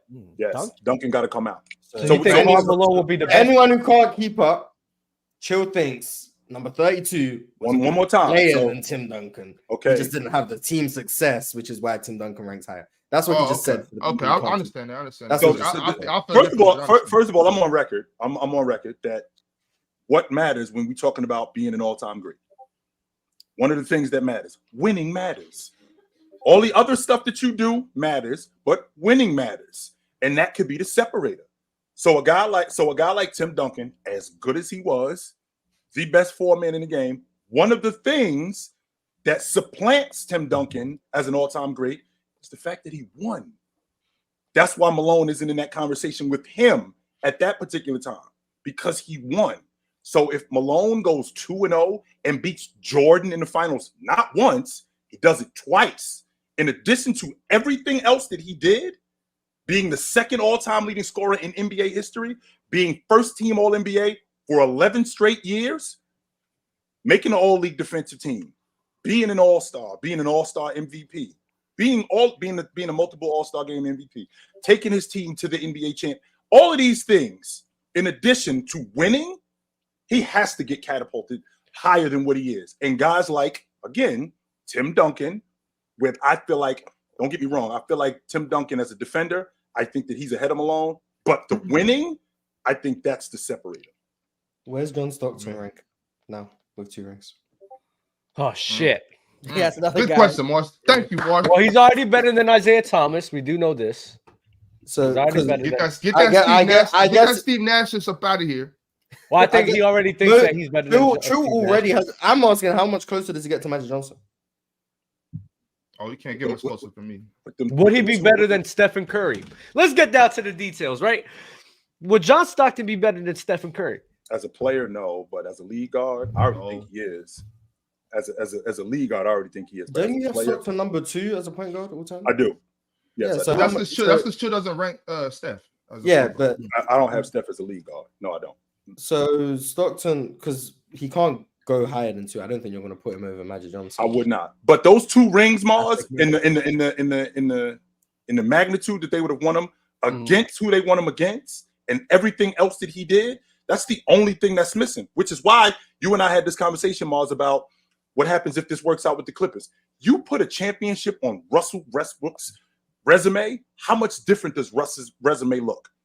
It looks way different. Even James Harden's resume. Would John Stockton be better than Dwayne Wade? See, he's not. He's not a better basketball player than Dwayne No, Wade. There's not to me. Not to me. No For plan. chill down. For chill, he has longevity. He has 2 rings. You feel me? He's a better playmaker. He's a All-time good assist defender. record. And according to Chilltown, he's a capable scorer. He shoot better. He shoot better. Than He him. shoots better. He does a lot of things better on the floor than him, and he Yes. has a longer career. Yes. And The most assists of all time. The most steals. Mm-hmm. would he be better than Dwayne Wade? That's not just according to Chilltown though, Dub. Like, Right. But he's asking. But he's asking me. Those I know that, but he tried to throw shade at Stockton scoring by saying according to Chilltown he's a capable scorer. Like, he can score the The basketball. subtle. He tries to sneak. Yeah. in. But He just wasn't aggressive enough. I'll give you that. He just didn't do it a lot. He was never a number 1 option though, too. Dwayne Even Wade was considering number when he- Sure, answer the question. even considering when he retired, he was second all time in point guards for points in the history of the game when he retired. But to answer your question, Dub, those 2 championships catapult him, and I do think that he goes ahead of Dwayne Wade. Yes, See? I do. Yes, I do. That's what I thought. I think he goes ahead of Dwayne Wade. Interesting. Because here's the thing, though, Dub, and Mars and I have had this conversation. Quote unquote, winning tax, right? The winning tax. If winning Miami or the winning bias, if Miami wins Game 5, as bad as Jimmy Butler played, what are they going to say? They won, and it's not going to be on the strength of Jimmy Butler, but they're going to say that the Miami Heat won, and they're in Game 6. And if they end up winning this series, it's not going to be Bam Adebayo played good. Jimmy Butler is an NBA champion, Yeah. and that's going to be the case. Mhm. So if you got a guy like John Stockton, who, when I look at those Bulls teams, and as much as I thought that the Jazz could win that series, the Bulls were just better. Just like they were better than Phoenix, just like they were better than Portland, just like they were better than the Lakers. They was just better. So if the Jazz end up winning those 2 series, and he played better than what I thought, I think we having a totally different conversation about John Stockton. Yeah, against an all-time great team and Bulls. Yeah, that does mean a lot. I'm not gonna lie. Well, I think LeBron won as a second option. I mean, D-Wade won as a second option next to LeBron James, and John Stockton winning next to Karl Malone. I mean, against the Bulls is just a bit better, you know. Let's say Carmelo won in 98. Okay, that 98 series. If I remember right, I want to say the first couple of games he played really bad. He had like really good last game or like game 6, and I think game 5 he was really good. But before that, first want to say the first 2-3 games, maybe the first 4 games, he was really bad. So I think the performance of how they do should be valued more than if he won. Because even if he won that series, I don't think that changed anything because he still performed pretty bad the first couple games and then had a good game 5 or 6. So I don't think how should that make him a better player just because they as a team they won because let's say John Stockton stepped up or whatever. If he performed the exact same way, it shouldn't dictate him moving up a place. You see what I'm saying? Yes. If he performed better, I get it. If he's averaging like 35 throughout the series, 14 rebounds, I can understand that. And he wins, I completely get that. You know what? You definitely want to bump him up because he performed in a big moment. But if he's performing poorly, then but we've seen that in the past where we've seen guys not perform great in a series, and because the team won, that guy who is the guy on that crew gets the credit. Jordan is a prime example of that. Jordan did not play well in the '97 East Finals against Miami. He didn't. But the fact that they ended up beating them in 5 games, the Bulls mocked these dudes, courtesy of Jordan. When he had a 4 for 17 game, he had a 9 for 35 game, and nobody's talking about the fact that nobody's talking about that because they actually won. So when you get to a point where you're this all-time great guy, and that one thing is missing off your resume, a lot of the other stuff gets ignored. And the reason why it gets ignored is because winning is the only thing that matters ultimately in those situations. I 100%. I think the mass public will 100% think that. But I think it's important, like you mentioned, to bring up those games. Do most people not look at them if you win? For sure. Winning seems to make people forget of all the bad games you had because you won. It's fine. It's totally okay shooting 5 for 15 or 5 for 35, whatever it is. I don't think is that right though. True. LeBron James playing bad in the first round against the Bulls. Nobody talks about that. Nobody. 100%. But should have gone down 3-1, but the refs. Well, I'm saying, look, Kobe's had bad games. Jordan, LeBron, Duncan, look, all the greats they have it.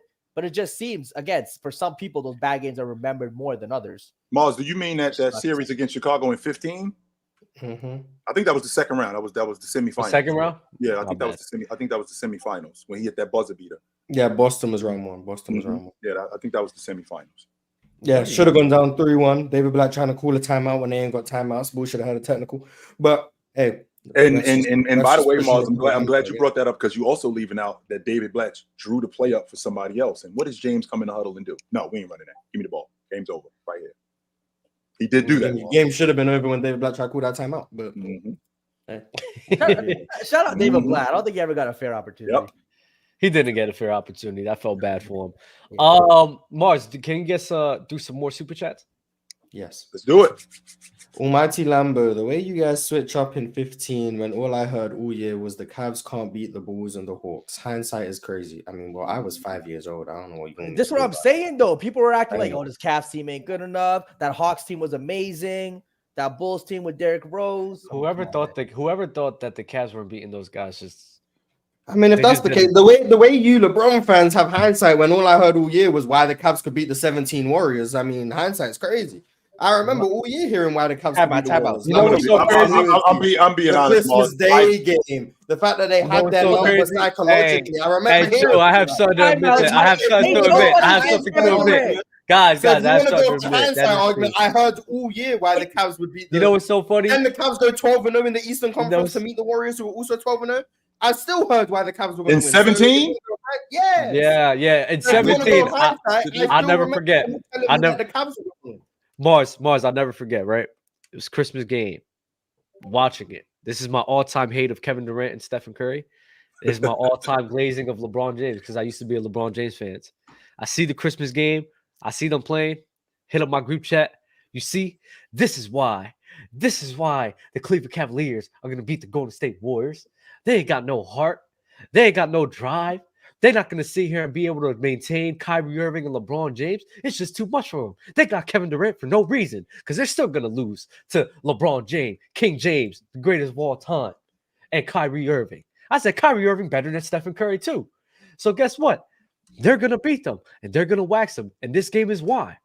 And I was just wrong, bro. It is what it is. Hey, to the dude in the chat, I would like for you to the dude in the chat. I would like for you to produce that I said that the 2017 Cavs were going to beat was going to beat the Warriors when they got KD.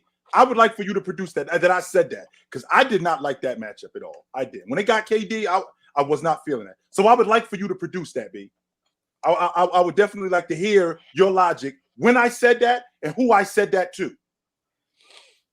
I just remember the people saying that the Cavs are going to win. I remember because I watched that game, eating my Christmas dinner, watching Steph Curry on the bench in the final possession, head in his hands. He knew what was about to happen. Kyrie, game winner. Next day, all I hear is about how the Cavs have the Warriors' number. They psychologically own them. Kyrie has Steph's number. Yes, I remember that. Kyrie is just. When we're going to start talking about how Kyrie is just better than Steph in these one-on-one matchups. Steph never has anything for Kyrie because Steph didn't do anything in that game. He hit 1-3 with a minute to go. He was like, "Oh, it's about damn time," because he was playing terribly all game. The Cavs were starting DeAndre Liggins in the game. I remember that game vividly. All I heard was why the Cavs were a better team and why they were going to beat them and why they had their number. Then the finals comes around, they lose in 5 games. All of a sudden, no one thought the Cavs were going to win. Everyone knew it was lopsided. No, you didn't. You guys are lying. But what can I say, man? Just saying, if you want to go off hindsight. Between 20, I want to say 15 and 17, there was a real conversation between who's a better player between Kyrie and Steph. I'll give you that. That was definitely a very loud conversation. Yeah, very loud and very stupid, but it was definitely a conversation. Mm-hmm. There's more super chats. Yes, there's more. Okay. Yeah, start. Dan Gilbert took over in 2005 as Mike Brown, and they shoot to a 50-win playoff team from 42 going to the second round. Mike Brown damn near did the same with the Kings, but no super team equals didn't help LeBron James. Yeah, I think that Cavs team, less so the 07 Cavs. Like, I still think the 07 Cavs were a good team, but like the 2009 and 2010 Cavs were good teams. In my opinion, they were legitimately good teams. If you think they weren't good teams, I think you're just hating. They were some of the best defenses in the league. And when it comes to spacing in the late 2000s, other than Orlando and Phoenix, they probably had the best spacing in the NBA too, for a guy like LeBron James who needed spacing. They were very well built. They just didn't have the star power you would want, but they were a good team. They just weren't better than those Celtics teams. Like, I mean, they had Anthony Parker, Mo Williams. Yeah, I don't think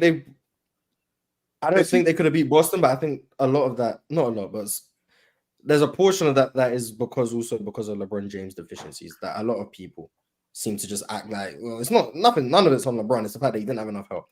Some of it's on his deficiency, and that's why I think that needs to be acknowledged. Is he saying that 2005, 2016 that went to the playoffs they were as good as this Sacramento team today?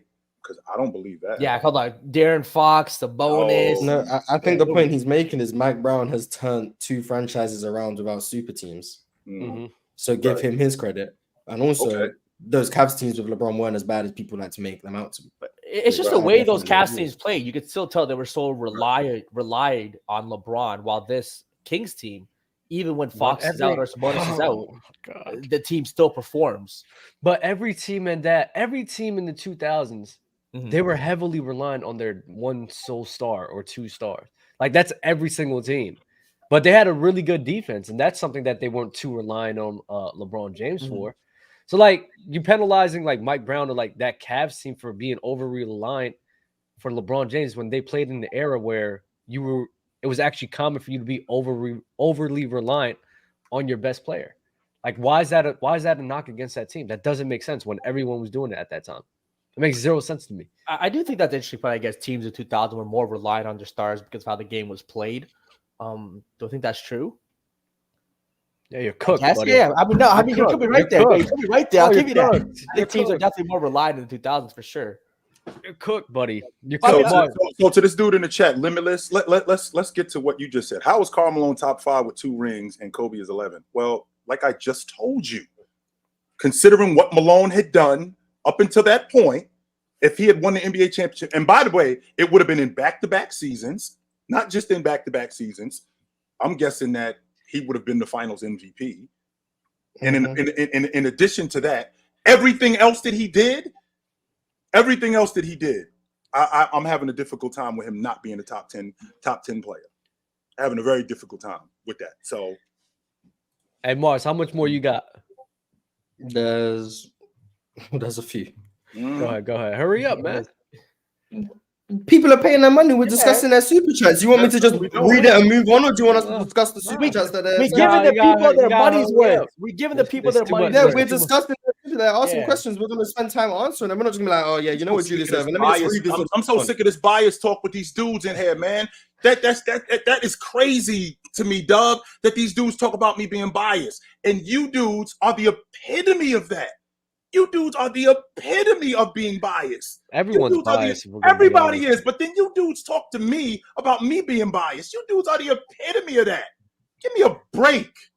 Get out of here with that, man. And you dudes trying to come at me. You trying to come at me? I ain't going nowhere because I know what I'm talking about. I've forgotten more basketball than half you clowns know in your life. I promise you that. Half you dudes up here talk about me being biased when at the end of the day, all I hear you dudes talk about is you talk about your guy. I would like to know from the panel, Jalen, I'm going to start with you. Jalen, since you've been watching basketball, have you ever seen a guy be crowned as the best player in the game when he missed the playoffs, made the playoffs the next year, got bounced in the first round, and got bounced in the first round the next year? Has that guy ever been crowned the best player in the game? No, it's never happened. No. Meanwhile, I got to listen to a dude tell me this dude was the best player in the game. That's a bias. That's a 100% bias. No questions asked. That's a bias. But I'm biased, though. I'm not the only one here that is that. You are too, sir. Now, I'm sorry, Dub. Keep going. They keep cooking. I think Kareem was the best player in the world when he missed the playoffs and won MVP. But what do I know? I wasn't around in the 70s, but I think Kareem was the best player in the world. But don't shoot a messenger. I'm just assuming. I think he probably was. Maybe he's the exception. I don't know. But you want me to keep reading super chats? Yeah, a few more. Okay. Julius Irvin, you make excuses when he loses and say he was expected to lose, but the 4 times he won, he was expected to win. So why does he get credit for the wins? I mean, it just comes down to understanding that there's more to wins and losses. Again, evaluate the game, watch the games, how they performed, how they did in that particular series, and the outcome is the outcome. I just think it's very lazy to look at just like finals wins and losses. It's just so lazy. It is. It's very lazy to do that. Yeah, it very much is. Man, we look into LeBron wins. There's a lot that went in his favor to win. I'm going to be honest. A lot goes into everyone's favor too. For sure. I don't know any team that wins without a lot going in their favor. There might be some exceptions, but there's so many variables. Like you talked about Mars with James going to the Western Conference. Like you don't think he gets past Phoenix, or you don't think he gets past San Antonio. Even though San Antonio in 2007, I mean, they had Amari Stoudemire get suspended. I mean, if Amari Stoudemire doesn't get suspended, do they get past Phoenix? I'm not sure about that. I'm heartedly believe they don't, but yeah, I'm not sure if they get past San Antonio. So these are the things that quote unquote are in your favor. This is the luck that matters in terms of winning. Facts. And guess what? Tim Duncan has 5 rings, and we don't take away his rings. So no, we do not. And he wasn't even Finals MVP. But needs to go your way. John Lyon, oh, this is an interesting question. Do you like the logic Gilbert Arenas was giving about players' legacies by putting the players' stats first, then wins and accomplishments last? Kind of like what Jalen's saying. It's the context of the stats. Yeah, exactly. I think it's still important. Your contribution to your team's ability to win. We still understand there's empty stands without a doubt. But we still understand that you can have stats that go towards your team's ability to win, and you do it in a positive way. So it's just about the context of it. I don't like either one, so it is what it is. Just watch the game. Yeah, the box score the people who overly use the box score might be worse than the people who overly use accolades. But the average person, wow. Okay, go ahead. But the average person who will use accolades, I think they just don't know what they're talking about more. Right. But the people who just be using the box score is like, oh, well, this guy had 28, 11, and 6. So he played this guy led an offense that sit here and was this much above league efficiency, you know? That's not the box score, though. No. Stats. Yeah, I said the box score. No. You know what happened? Yeah, so here you were thinking you had a gotcha moment. I said the box score.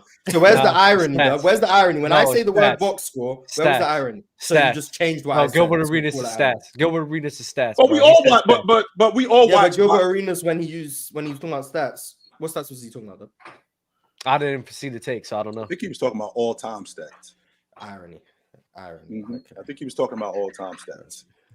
And by the way, to the dude in the chat, Limitless, I think that's his name. Just so you know, Michael Jordan was the best player in the game at that time. So if it was Jabbar, it would be Jabbar.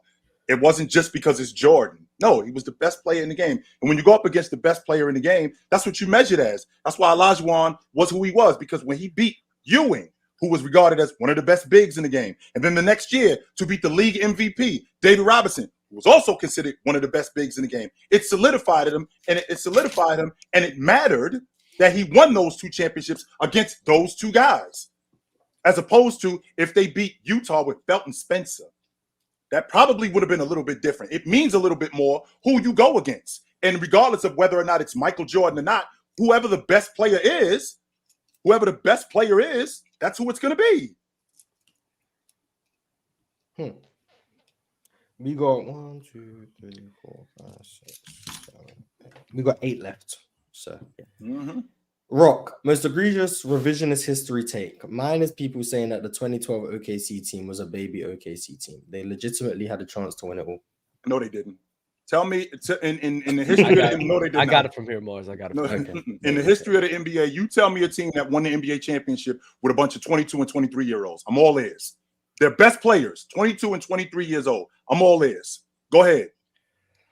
Yeah, I mean, the Boston Celtics made the finals, but they were sitting here and they had a lot of flaws too in their game because they were young. So, I mean, a team that's what they were. They just weren't developed yet. And Russell Westbrook. How old were the 2015 Warriors? Steph was like 26. Warriors. Yeah, he was in the I think league. they're in the mid-20s. They're all close to the mid-20s.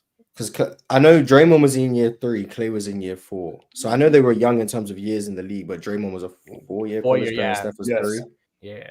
They were all approaching. If they weren't in their mid-20s, Clay was 25. Clay yeah, was they 25. were all either in their mid-20s or right. I think they were all in their mid-20s. Harrison, And they had guys bets. like that. They had bets on their crew as well because Yep. Draymond was 25. Draymond was 24. Iguodala. Iguodala was there. Bogut Livingston was a bit older too. Livingston there too. Most Spates, I believe. I was on mean, the that crew. Thunder had Derek Fisher. Shut up. I mean, and that 2015 team got lucky. One dude, Derek Mars. Fisher doesn't count as a bet. That's Okay, You got the one biggest dude bet. though. That's the Sure, ultimate no bet. question That's about the that. But Chilltown said 23. No, I know. That's why I Kevin Durant was asked about the 23. Warriors. think Russell I Westbrook didn't was know the age. 22, right? Yeah. That 2015 team also, like, they had every round the other team was hurt. Like every round, like the Cavs, obviously, Ring every doesn't count round. bets. Ring I'm just doesn't saying, count bets. when you watch context and everything, they got the right breaks in every round. That was kind of a perfect storm for that team. That was relatively young compared to others to win. I agree. We're going to transition to some of these other teams, right? Mhm. And one of the teams I do want to talk about before we really exit out the the tournament is the Pacers and how their offense is, and specifically Tyrese Haliburton and the level of play that he's been on. Right now, the Pacers, I believe, have the best offense in the league right now. I think Chilltown said that. And Tyrese Haliburton is playing phenomenal. He's like 26 and 12 on 51, 45, and 91 or 94, I believe, which is insane. Like, that's like crazy to me that somebody's doing that. Mhm. How much do you guys believe in this Pacers crew? And how much do y'all believe in Tyrese Haliburton? Because it seems like a guy in El Host Ron was right about a certain guy that we probably was all wrong about. Believe in them to do what? To be one of the best point guards in the league. No, do you said believe how much do we that believe in the Pacers? Yeah, How much do we Pacers. believe in the Pacers? To be able to sustain this. What, the best offense in the league? Yeah. Oh yeah, 100%. I believe they can sustain this. Here's the problem with that though, Ron. I mean, I was about to say Ron. I'm sorry, Dub. Here's the problem with that though, Dub. They got the second worst defense in the league, so it's basically like a punch-drunk boxer. I think I can hit you more than I can stop you from hitting me. That's not sustainable in terms of winning. You can't do that. So What's their pace too? They're the think- fastest team in the They're league. the yeah, fastest, right? I was about to say second. I thought, but yeah, they got the best. They play with the fastest pace in the league, 100%. But they can't stop anybody. I think they're giving up 124 a game. So that's not sustainable in terms of winning. If you're trying to make a deep run in the playoffs, because at some point, don't get me wrong, Mars, I do believe that you can slow teams down. Like I talked about with Cleveland, you could get into a series where you can slow some teams down. I feel like you can do that. But when you are consistently just run and gun and you're not trying to stop anybody, which is what Indiana is doing, it's going to be hard to sustain that. It is. And I do think that Haliburton can play at this level because that offense isn't going to change. He's their motor. He's the guy. They go with him. And I don't think that that's going to change. I think the problem is that they can't slow anybody down. I think with their offense, I am a little worried with offenses that rely so heavily on one guy. When I think of great offenses, I like to think of teams that great ball movement. If one guy misses, another guy can plug in and they'll still be great. I just don't know if that's possible with Indiana, which how much they rely on Haliburton. Especially the playoffs, I think teams would just kind of key in more on Haliburton too. And I don't know if he's playing more doubles or whatever kind of scheme they use. I do think that they'll be focused on shutting down Haliburton more in the playoffs. They're not going to win anything, but Yeah. in the regular season, they're going to be a top 3 offense at the worst. I don't know if they'll stay number 1, but they're going to be top 3. Where we ranking Tyrese Haliburton among point guards? Top 10.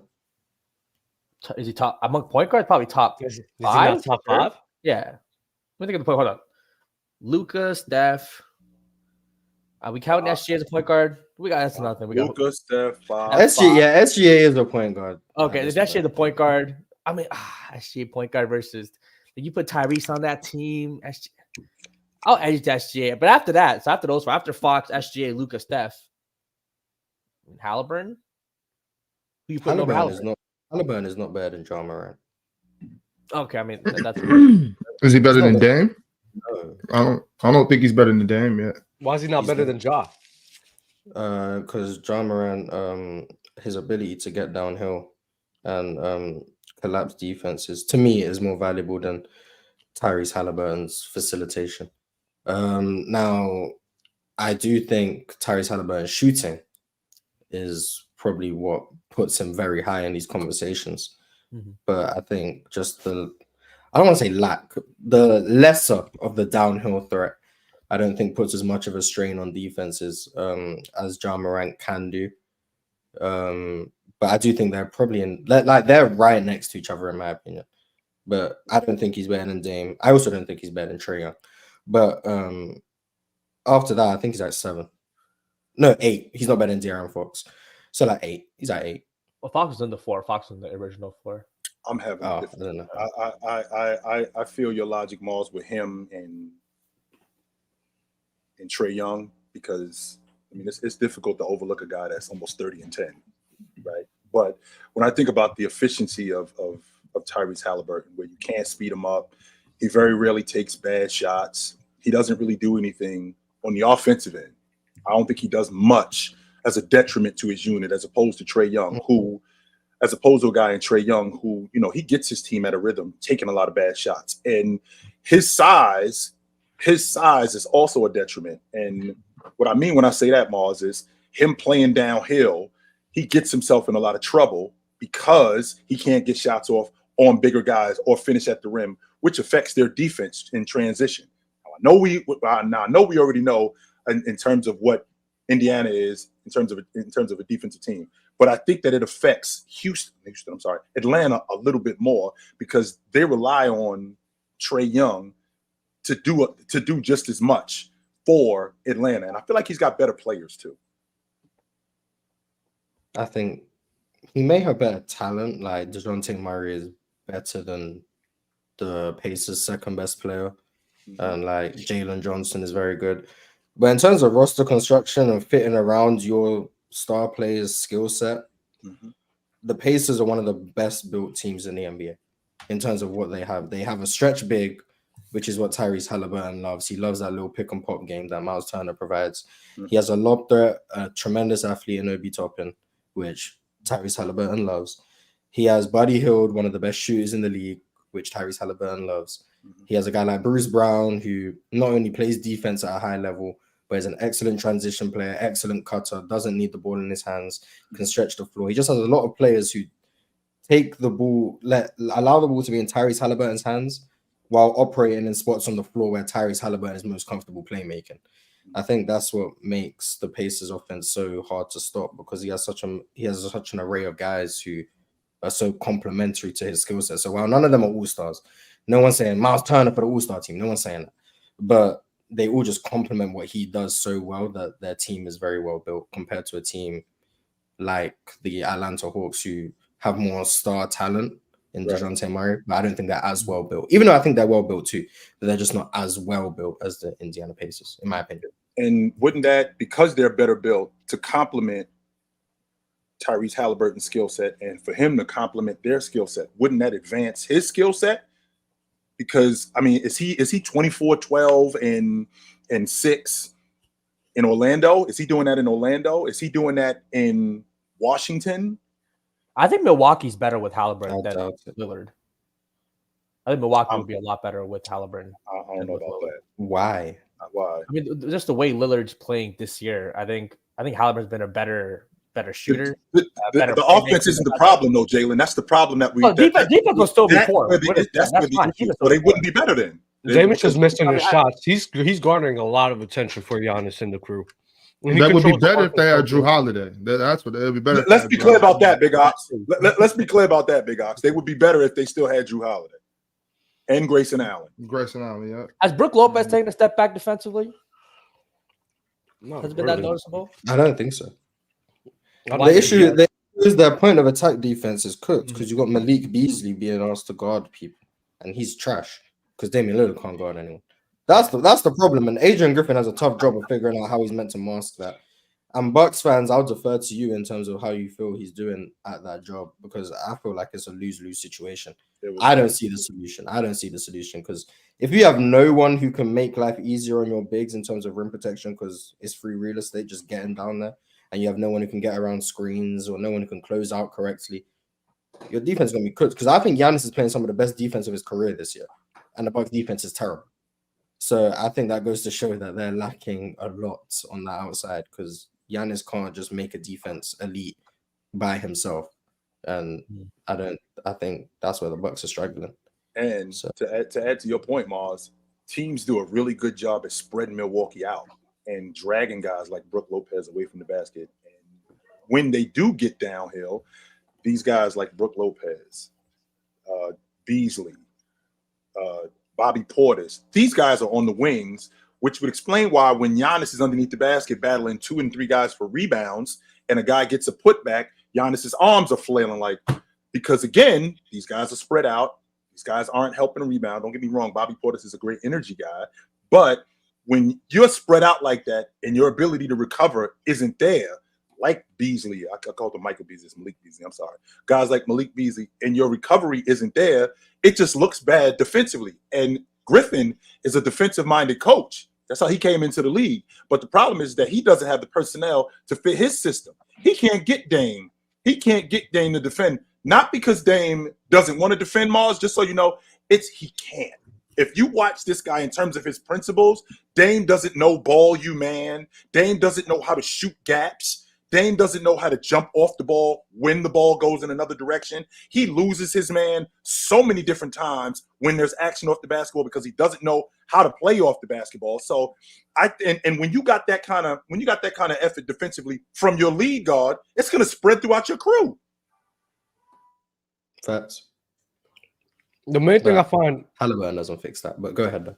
The main thing I find crazy about Mars saying the Tyrese Haliburton and Trae Young thing is Mars says all the time, like, if a guy's even in a great scenario, Steve Nash and Curry, and they utilize him correctly, like, he's not going to penalize them for that. So, like, Tyrese getting penalized for that just doesn't make sense. I didn't penalize him for that. We penalize him because when we talk about Tyrese Haliburton and Trae Young, I don't see how Trae Young has an argument to be better, honestly, especially for what they've been showing. If you want to talk about what happened 3 years ago, sure, but what Tyrese has been doing in these last 2 seasons, what Chilltown said before, him being he's taking way better shot. He's way better at his shot selection. He's a good decision maker. He's a good passer. And he does get to the rim, not as much as like a John Morant, but he does get to the rim, and he's way more efficient than Trae Young right now. It's crazy, but he's a better three-point shooter than Trae Young, which is something that Trae Young should have been better at. So he's better at he's just the more efficient player, high IQ player, good shot selection. I don't understand how he's not better. That's fine. Whether or not you think, cool, Haliburton better than Trae, I don't care. I didn't penalize Haliburton for better situation. Now you're arguing semantics. No, because that's what you said I did. You're arguing semantics. I'm not arguing, Dub. I'm not arguing. I'm telling you what you said I did. I didn't do. That's all. I'm not arguing. You're pinpointing semantics. No, you said I did something. I said penalizing him in terms of the Trae Young and Tyrese. No, but that's not what happened. I'm telling you, that's not what happened. Okay, Mars, I'm gonna walk it down for you, right? When you say Tyrese Haliburton and Trae Young, Trae Young's team, Tyrese's team is more built better for him and his skill set. So therefore, you think that Trey No, Young, that therefore part didn't happen. I never said Trey's better because of that. What happened was, and you can rewind the tape. Chill said he thinks the Hawks have a better team than the Pacers, and I said I don't think they have a better team in terms of how they are built I meant around talent. their start. Yeah, and I said from a talent perspective, I get it because DeJounte Murray. I said that, That's what I meant. and I said from a team construction standpoint, I don't think the Hawks are better built around Trae Young than Tyrese Haliburton. That held no bearing on my opinion of why Trae Young is better than Tyrese Haliburton. Zero bearing. That's why I said if you think why is Haliburton Trae is Young better better? than, okay, well, now we can get into that. Why is Trae Young better? But I just want to clarify. You understand that I never penalized Tyrese Haliburton. Why is Trae Young better? Okay, before I answer that, I want you to clarify that you understand I never penalized Tyrese Haliburton. We're already there. Why is Trae Young better? But do you understand that? You agree? I said that we're never there. did that? Yes. Okay, cool. I think Trae Young is a better player than Tyrese Haliburton because I think the shots he creates for his unit in terms of as a playmaker and decision maker and passer are more valuable shots than what Tyrese Haliburton creates. I think he finds more layups. I think his ability to get his big man roll into the rim is more valuable. Whether that's because Miles Turner is a pick and pop big, I don't know. But he also has a big in Jalen Smith and Isaiah Jackson, who are pick and roll bigs, who I don't think he finds with as much regularity as Trae Young. I think Tyrese Haliburton doesn't have as much manipulation of defenses as Trae Young does. His ability to leverage his scoring and his playmaking while being great because of his ability to play out the pick and roll to what Tyrese Haliburton, I don't think is as dangerous as Trae Young because I still think teams are still respecting Trae Young's ability to stretch the defense as much as he does in terms of his threat to score from 30 feet. Oh, damn, Teddy with a crazy super chat. I think when he does all of those things, I think also I'm of the belief that Trae Young's efficiency as it stands right now is not sustainable. I don't think it's going to be this bad. Now, if he is this, what is he shooting, by the way? If you have it, let me know. But I don't think his efficiency is this bad. I don't think this is an indicator of who he is in terms of this level of efficiency. I do think it's going to balance itself out the same way I think Dame is going to balance itself out. He's at 56, 1% below league average. Okay, cool. So I think he'll probably get himself to around 58, 59, 60. Still won't be as efficient as Tyrese Haliburton. I don't think that's the case. But I think the pressure he puts on defenses from his scoring threat alongside the shots that he creates for his team are just more valuable. Also, hot take. I think Trae Young's better on defense, but neither one of them are moving me at all. They're both terrible, but I think Trae Young is better on defense than him too. So that's why. But I think him, Ja Morant, and Haliburton are all in the same tier at this point in time. I think De'Aaron Fox is in that tier too. I think they're all in the same tier. But I have Isn't portability? I remember before. I don't know if you. Isn't portability a big part of your value in a player as well? I value portability. Yeah. Who's more portable, Tyrese Haliburton or John Morant or Trae Young? If I rank them 1 through 3 in terms of portability, it would be Tyrese. I think Tyrese would be 1 too. Especially as Haliburton 1. Haliburton 1. Mm-hmm. Haliburton 1. Trae 2. Ja 3. If I had to rank them. Do you think that any of these guys can win a title as a one? Mm-mm. Okay, so like your own arguments, wouldn't we value these guys as number 2s? Yeah, but that's not what portability means. No, I know. I'm going to a different. Yeah, I think Trae Young as a number 2 is better than Tyrese Haliburton. Yes. Well, Mars wouldn't because of Tyrese Haliburton's ability to not get sped up, his ability to not take. But he doesn't get sped up because he plays faster than everyone already. Well, he does play ball. You can still get sped up, but he plays faster than everybody else within the system, and it works that way. For sure. Like you can make a guy faster to his detriment. Prime example would be Trae Young. As fast as Trae Young plays, you can speed him up and make him faster to cause him to make turnovers. Another prime example, Russell Westbrook is the example of that. How fast does Russ play? You can make Russ play even faster than what he already plays. Not now. I'm even talking about when Russ was in his prime. Mm-hmm. But I'm thinking about a guy in Tyrese Haliburton who, even though he plays at the fastest pace, you can throw him off by speeding him up and making him make decisions that he doesn't want to make quicker. So, for example, I'm watching your Houston Rockets last night against, and we'll get into that in a second, Mars. I'm watching your Houston Rockets last night against Denver, where Reggie Jackson, which is kind of funny to me, Reggie Jackson is in the pick and roll, and Jamal Murray is also in the pick and roll with Joker, where he's not giving the ball up too quickly. but he's giving it up exactly when he should. Well, when you got a guy like Tyrese Haliburton, who also does that, if you can speed him up and make him give the ball up quicker, right? If you can make him go somewhere else where he doesn't want to go and make him play a little faster than what he already plays, that can throw a monkey wrench in his game. But you can't really do that with him. Not only can you not do that with him, you can't do that with the rest of them dudes because they play at his pace. So wouldn't that? I feel like that would help him a little bit more than it helps Trey. I think it helps him, but I don't think you speed up Trey. And I think that comes back to my point about defensive manipulation. What Trey Young is able to do, even when he doesn't have his dribble, is like the way he's able to use his eyes and deceive defenders into thinking, oh, hey, there's an open three here because you've trapped me. You've left one, but you got two people. You got one dive into the rim, you got one on the three. If I look off the guy on the three and you go out to him, now I've got a lob to the wrong man right way at the rim. I don't think he gets sped up in that way. And I think his shot selection, I think the way we're judging his shot selection is based on the fact that he's missing the shots. I don't think he's taking terrible shots. Trey? I think at the start of the season, like the first 6 or 7 games, his shot selection was bad.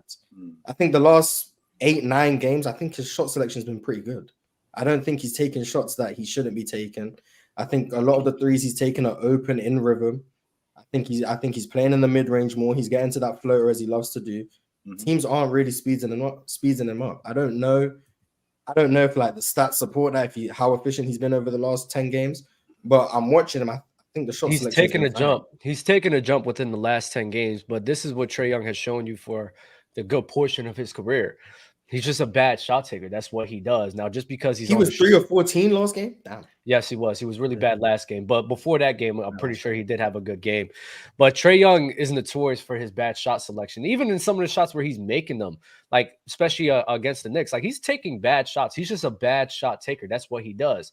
Now he used to hit on it a lot more than you. And a bad shot maker too, Dub. Yes. Because you could be a bad, in addition to being a bad shot taker, you could be a bad shot maker too. Like you can make a shot and like that's not a good shot, even if it went in.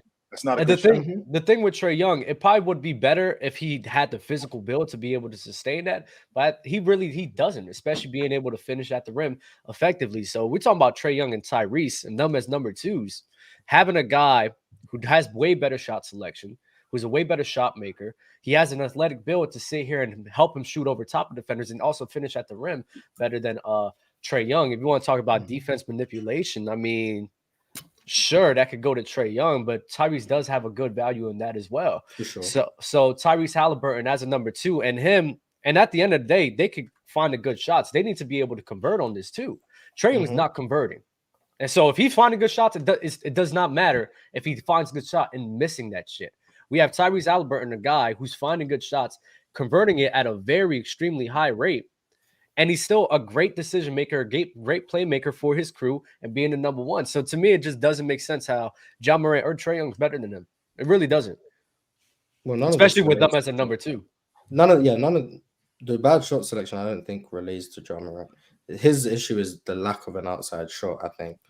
But with Trey, I just think I have more value on his playmaking over Tyrese.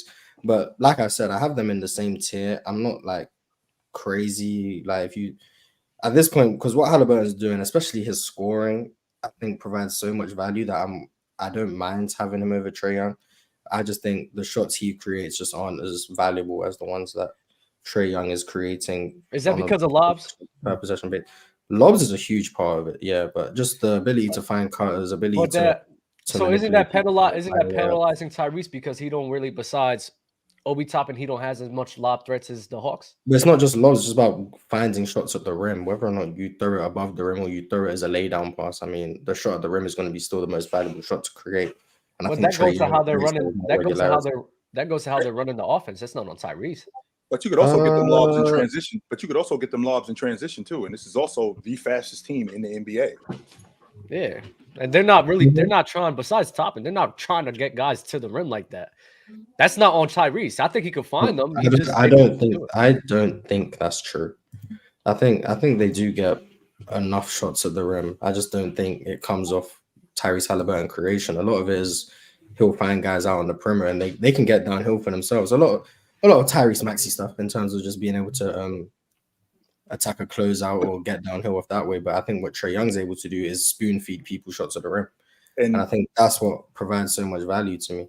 Because what, when I look at it, in terms of like the amount of threes they take as like a percentage of their shots, the Pacers and the Hawks are right next to each other. So the Pacers are getting shots at the rim. I just don't think they're creating as many high leverage opportunities at the rim of Tyrese Haliburton's creation as Trae Young is. And that's just maybe I'm nitpicking. Maybe I'm wrong. Maybe I think Tyrese you're Haliburton. penalizing them because of the scenario. By you But saying how that, is this? How is the scenario so different if they're taking similar amount of shots from three? because they can take it in different ways. yeah, that's the thing, Mars, because you So talking about a guy. how are the Hawks getting their threes? Well, a lot of times you'll catch Tyree. A lot of times you'll catch Trae Young shooting the long ball when the shot clock is going down. Those are bad shots. You'll catch him when they've scored, where Clint Capella has scored 2 or 3 times. He'll throw them out of rhythm by stopping 22 feet short of the basket, 23 feet short of the basket in transition. That's a bad shot when you got a guy running to the rim, and that throws them out of rhythm. Tyrese Haliburton isn't doing that. Tyrese Haliburton is getting Obi Toppin, who is running to the rim. He's getting him the basketball. And then on top of him getting him the basketball, he's also shooting when he's open and within the flow of the game. Not a bad shot.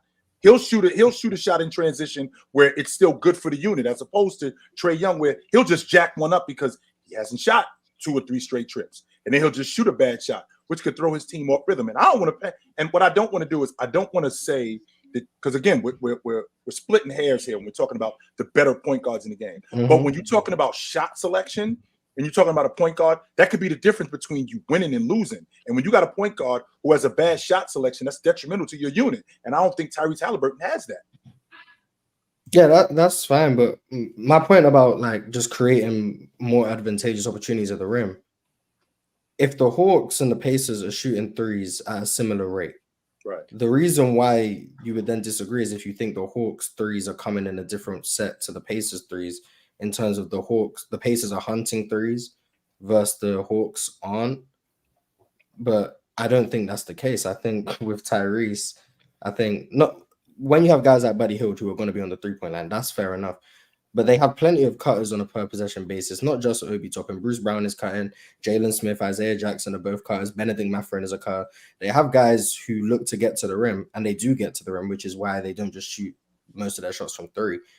But when you have a guy like Tyrese Haliburton, I just don't think he's able to create those looks for those guys at the rim as much as other people. I've seen numerous times where Tyrese Haliburton's either running the pick and roll or on top of the key, and literally what will happen, they're all just standing at the 3-point line, then he'll kick out, and then they'll cut to the rim. Like, they're not cutting at all until the ball gets in the hands a lot of the times.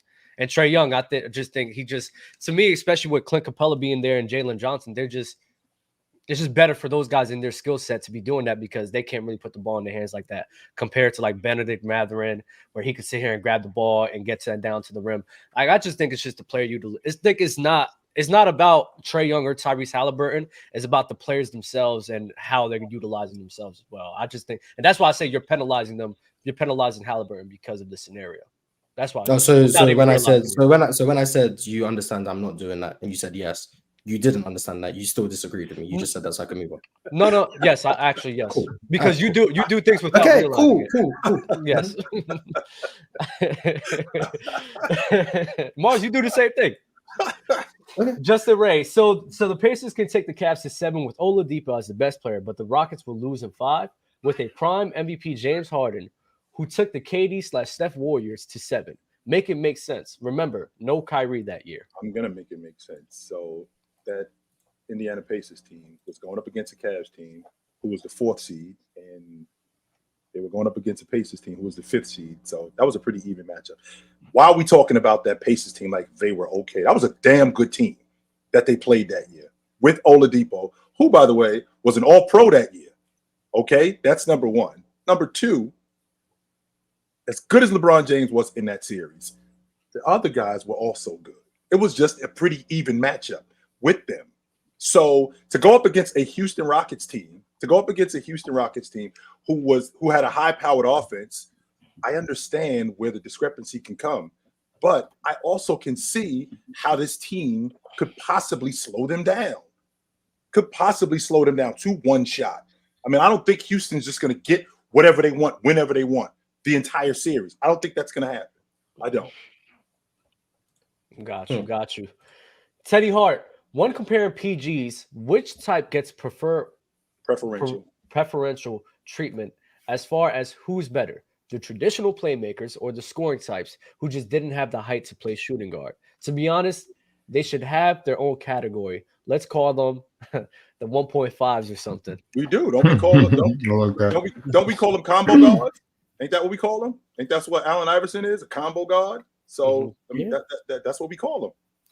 In terms of who gets valued more, I think it just depends on what the team needs. There's some teams that need a pass first point guard, and there's some teams that need a scoring point guard based on how their team is built. Teams have teams have players in other positions that they can run an offense through. Like the Denver Nuggets clearly might not need a traditional point guard because they have a Jokic. Teams who have small forwards or power forwards who you can play the offense through, who can make the pass and whatnot. You don't need a traditional point guard. So it just depends on the team construct.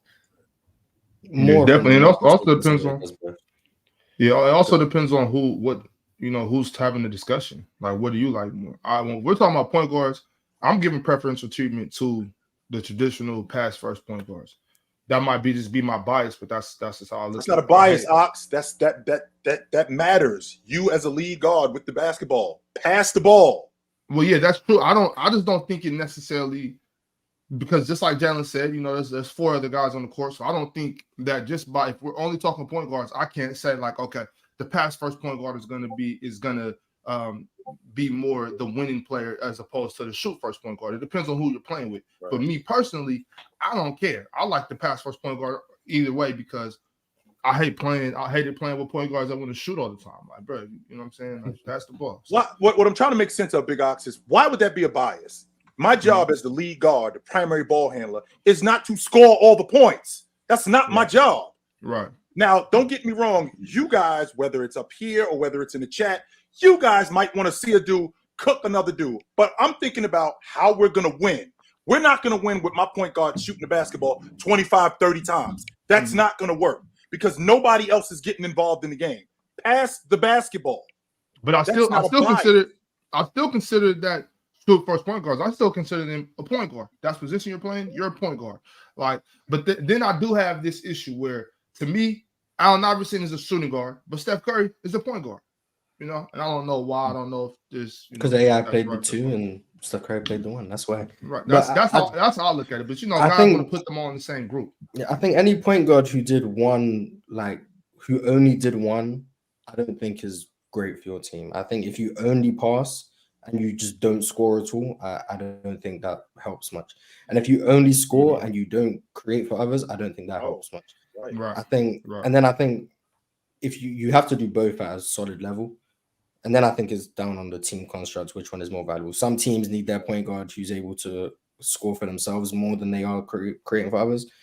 And some need a point guard who is able to create for others more than they score. I think it just comes down to what the team needs at that point.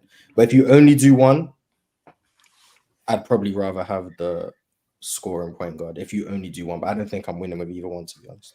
Chilton, this is what I'll be confused about with this whole point guard. And you said not winning with my point guard shooting that much. If we look at all the point guards in history, regardless if they scored or passed, they don't win a lot. Like the best point guards, you talk about John Stockton, he didn't win. Jason Kidd, Steve Nash, Chris Paul. The 3 point guards that won a lot, you got Magic Johnson. We could be like he's more of a pure point guard. Isaiah Thomas, you can say he's a bit of a pure point guard too, but to Mars's point, he was a guy. To Mars's point, he was a guy that scored a lot, especially on the Pistons days, especially closing a lot of games for them. So he was more of a combo guard as well.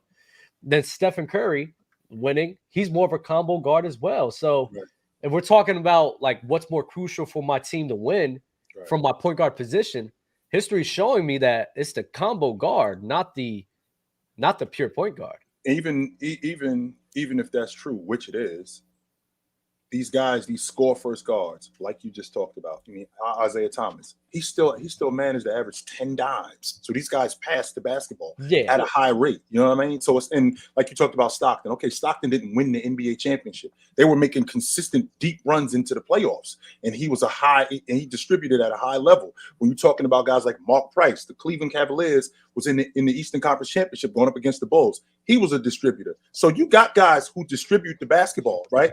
And one of the dudes in the chat talked about Nate Tiny Archibald. Do you know that not only did Nate Tiny Archibald average 30, he led the league in assists too. So it's not like these dudes is just shot chuckers. They getting off the basketball, and that's the point. The fact that a guy like if how many championship point guards, one of these guys said, how many championship point guards are you winning with? Are the Boston Celtics and Big Ox is a Rondo guy? Are the Boston Celtics winning without Rondo? I don't think so. I don't think they win. As good as Paul Pierce is, as good as Kevin Garnett, as good as Ray Allen is, they not winning without Rondo. That's not happening. Who's Rondo being replaced by? Who is he being replaced by? Andre Miller. You have to give me a score first point guard. Give me a score first point guard.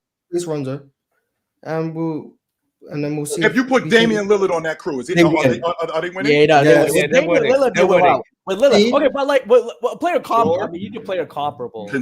Rondo. I'm like 60% sure they win. Considering Damian Lillard is on this crew, how much defense they lose, how much of a distributor they lose. If you take Rondo off that crew and you put Damian Lillard on that crew. Well, they would have been ready to fight. Paul Pierce and KD would have been ready to fight Dame. No, but Lillard definitely would. He's too good. But a guy like, let's say, Mo Williams, who was the All-Star during that time, Monte Ellis, they're not winning with those guys. I'm just saying, I'm not going to use Rondo in 08. Rondo in 08 wasn't this. I think they can win with Mo Williams, but maybe I'm wrong.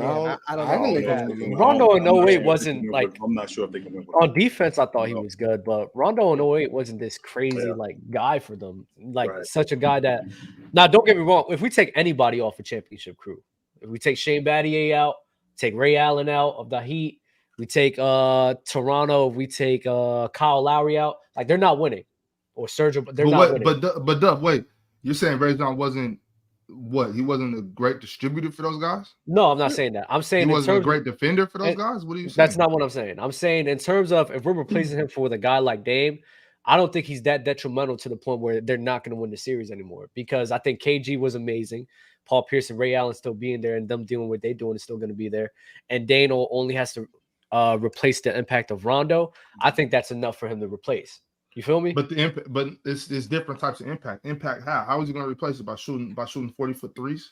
Well, they used to leave Rondo. They used to leave Rondo open a lot of the time. They left him open, and he still was impactful. So, and I'm not saying that he wasn't, but I'm saying Damian Lillard being there, being another threat for that crew. Now it causes the Lakers to play more of an honest game, to where it could cause a lot more mismatches and mishaps within the Lakers defense. Because let's not just talk about the Lakers. Let's talk about the whole season, because you got to play good throughout the whole season to get to that point. It's not just the finals. You know what I'm saying? How do these other teams guard it? Right. Because if they're not taking 4 steps off the Rondo, then they play up on Dame. Then what? And on top of that, we hunting Damian Lillard, like the Detroit Pistons, like they going after him. Got teams like that. So don't get me wrong, I can appreciate Damian Lillard's ability to score, no doubt about that. But like to Big Ox's point, there's a reason why Boston is in the NBA Finals, because there's a lot of continuity on that unit.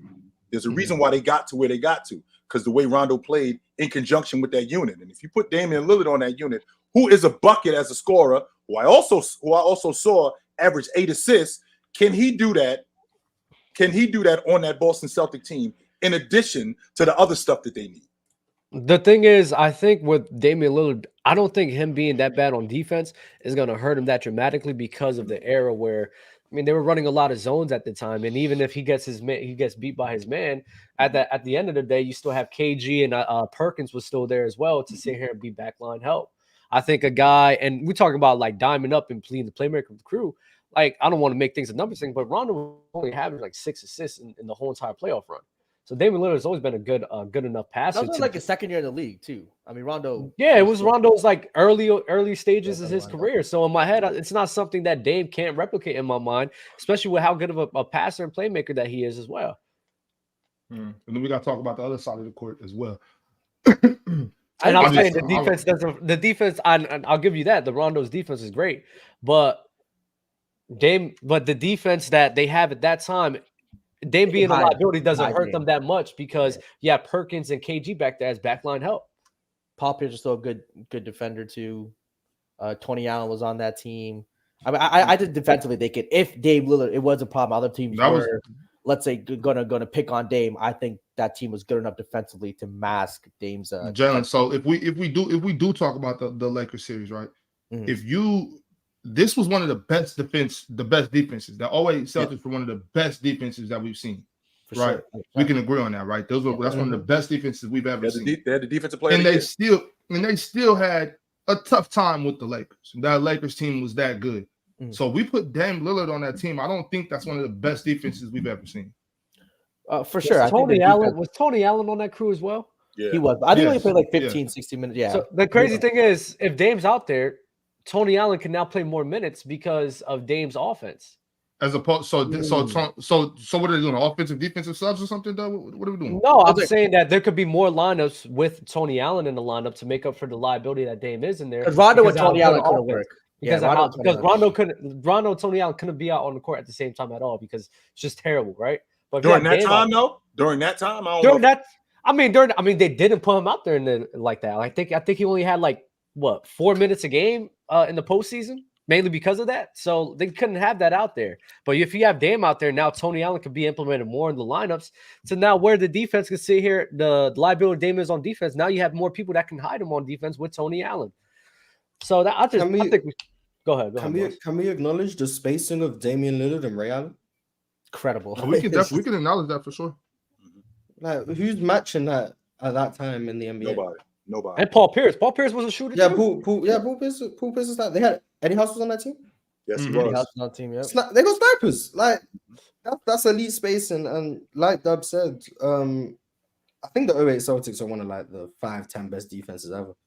And I don't think they're going to be an all-time great defense with Dame, but I still think they're going to be the best defense in the NBA. I don't think you go from an all-time defense to not the best defense in the NBA just because you. And Rondo, shoot me, I don't think he was an elite defender in a way. I think he was good. I don't think he was elite. I don't think you're losing too much. And guys like Kobe were able to, I don't want to say take plays off on defense, but when you're able to guard Rajon Rondo, your life is a lot easier on defense. You don't now have someone where Kobe can not hide, but take some plays off because he's now not only is Dame on the court, Ray Allen's on the court, Paul Pierce. There's no offensive liability to where you can conserve Kobe's energy on defense.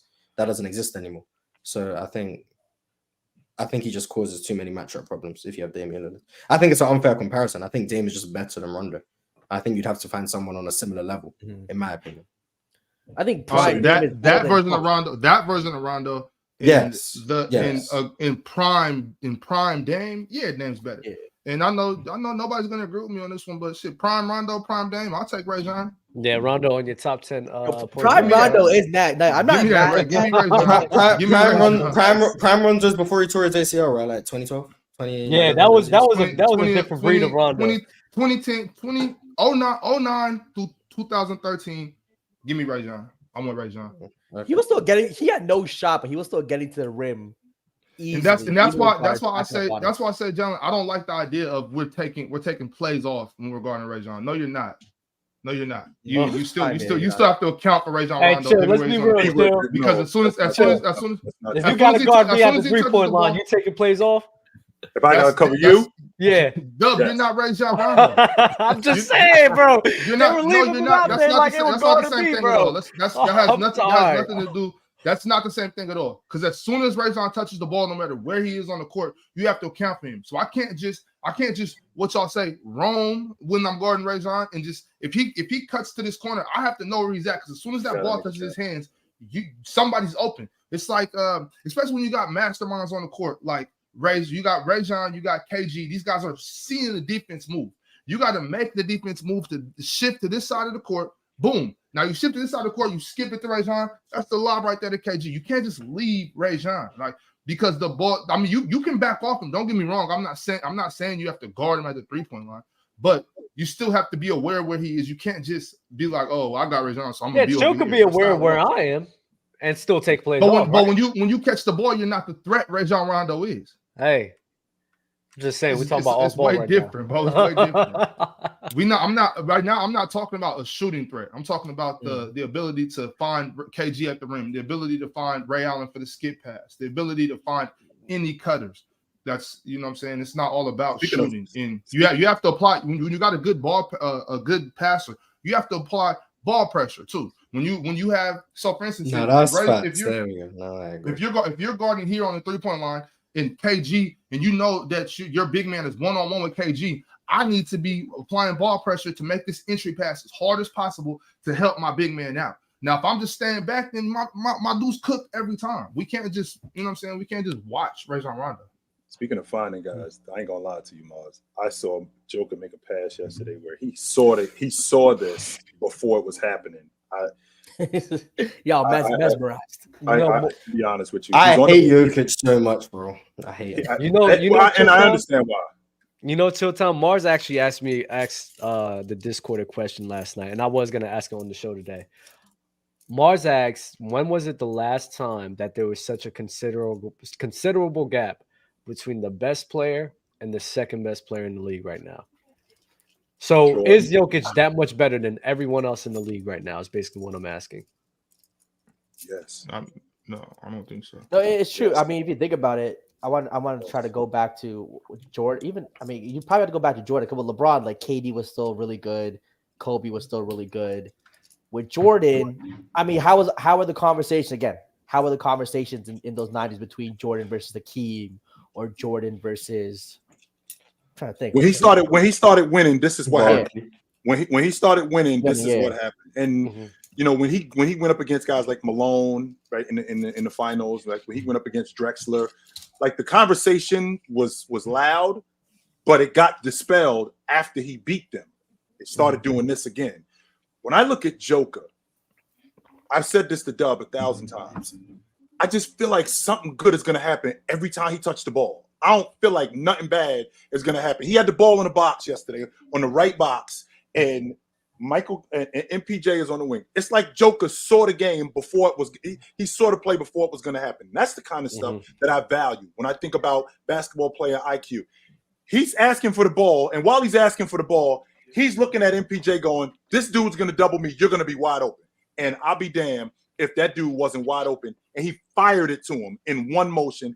MPJ was wide open 4-3. That's basketball knowledge right there. To see the game playing out a step, 2 steps ahead before it actually happens. And when you got guys playing like that, that separates them from a lot of other people. Joker on the defensive side of the basketball, okay, sure, he's deficient.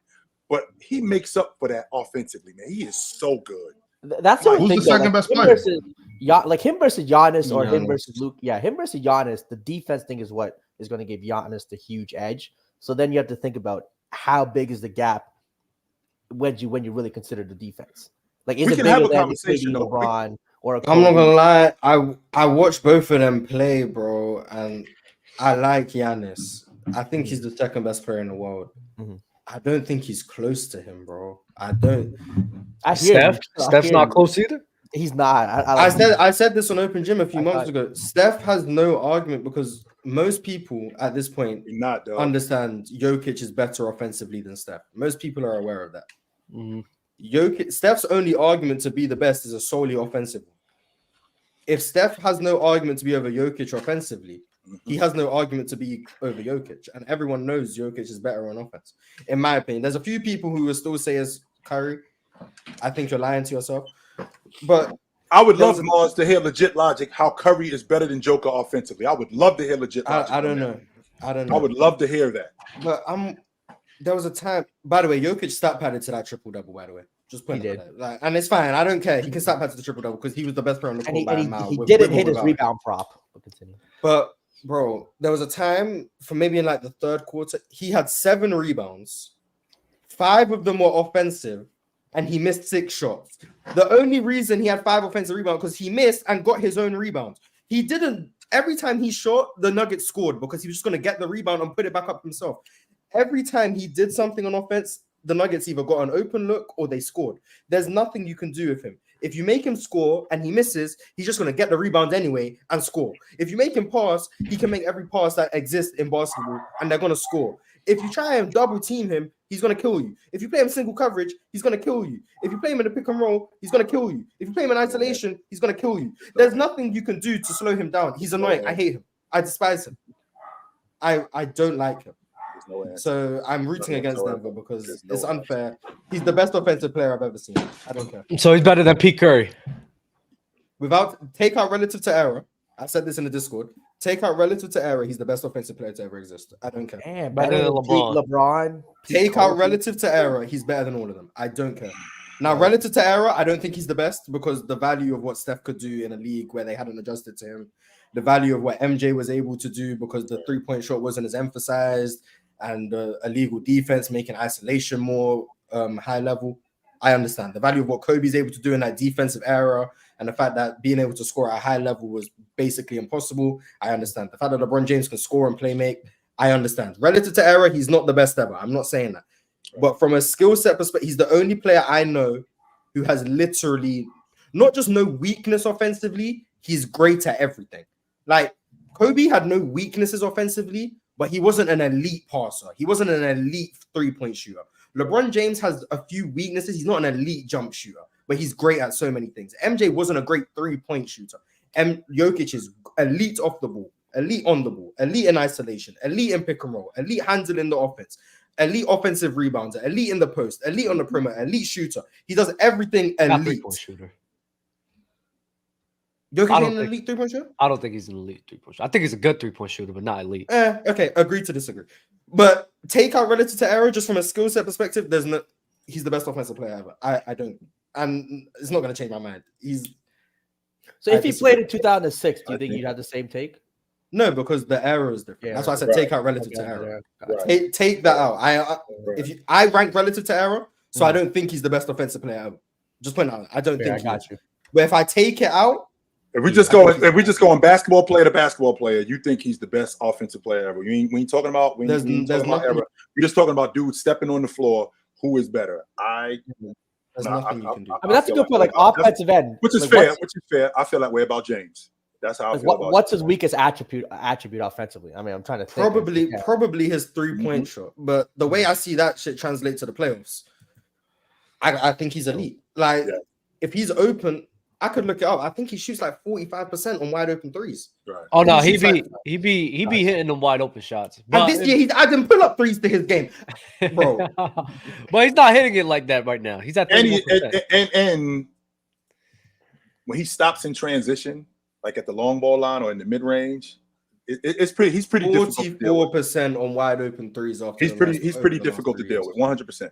What do you do very with someone who shoots 44% on wide open threes over the last 3 seasons, 42% on catch and shoot threes, shoots 60% from the mid range, has the best floater in the NBA, the most efficient from 5 to 9 feet in the NBA, can't be stopped around the rim, can get offensive rebounds when he does miss occasionally, is the best post player in the NBA, one of the best isolation players in the NBA, and the best passer in the NBA. And he plays off the ball as well. What's the someone tell me, what do you do? Please. You explain eat to it. me, what do you do? That's what you do. And I'm going to say it. You eat it. That's what you do. Pause. Yeah, we ain't pausing. We're being honest, Mars. You Yeah. eat it, and we slow everybody else down because there's nothing that we could do with this guy. What that is that's the same thing that happened in the 80s. It's the same thing that happened in the 90s. It's the same thing that happened in the 2000s. When you got guys like that, we account for his productivity. That's it. We're not going to be able to stop. We ain't going to be able to slow Olajuwon down. We're not going to be able to do it. We got to see if we can slow these other guys down and see if we can match something that Olajuwon does. We're not going to be able to slow down Shaq. We got to see if we can match what Shaq does. We're not going to be able to slow down Kobe Bryant. We're not going to be able to slow down Michael Jordan. But we got to see if we can get guys who can match some of the stuff that they do. And if you got a guy, like Joker, who in transition can stop and pop, in transition, who can get to the rim, is finding guys. We don't have the personnel to stop that. We don't have a big. They had the best defensive big man in the game last year in Anthony Davis. Joker ate his lunch. So with that being said, we can't have a guy like that where we're going to go, all right, we got something for you. Because we can't double him. Because if we double him, he's going to find somebody. We can't triple him because he's still going to find somebody. We can't play one-on-one against him because he's going to score against you. So what we have to do is we have to at least try to match what he's doing with other people and eat his production. This is just the offensive conversation, right? yes, Yeah. that's it. Okay, cool. We just gotta Hey. see if we can find somebody to match his production. Otherwise, we got no shot. In a couple years, Bird got to go. Magic gotta go. Why you keep saying in a couple Kareem years, got- Jalen? Why you think he didn't Hold win on, the league? Why you think he didn't win No, the league wait, MVP last hold year? up, but before I put him in that, hold up, before I put him ahead of those guys, Why you think he didn't win the league MVP last year? 100% because they didn't want to give him that 3 times. We No, 100%. can't have hold people on. ain't ready to have this conversation. They not. I know I'm just want not. Jokic, But I just want Jokic to have like a decade worth of this performance. Oh yeah, those guys have got to go. He's in that. He's passing those boys up. Is he a better offensive player than Magic Johnson, Joe? 100%. From a skill set perspective. Just I should have called. I should have called in sick today. simply Go watch on skill, 1985, man. I'm telling No. you. Interesting. Love to see it. Love to see it, man.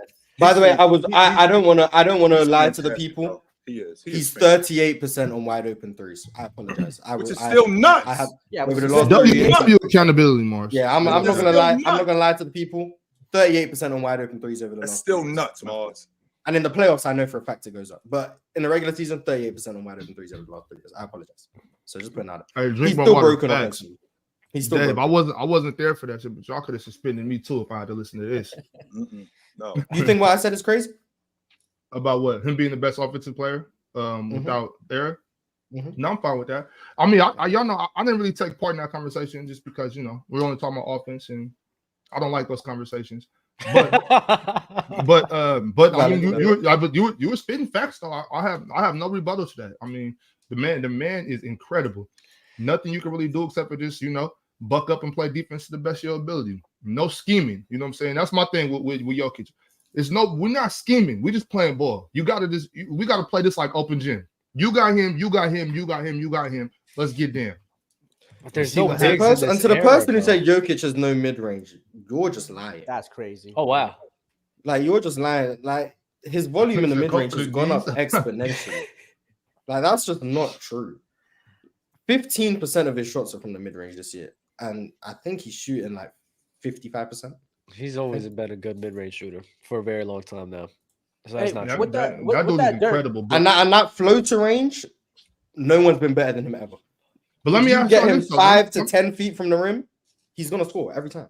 Let me ask you this though, Mars. Shouldn't we put Luka ahead of Jokic on offense?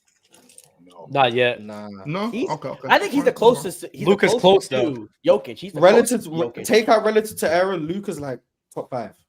Like in terms of because he got the post game, All time? isolation game. Yes, Interesting. there's not 5 better offensive players from a skill set perspective in terms of the amount of things they can do.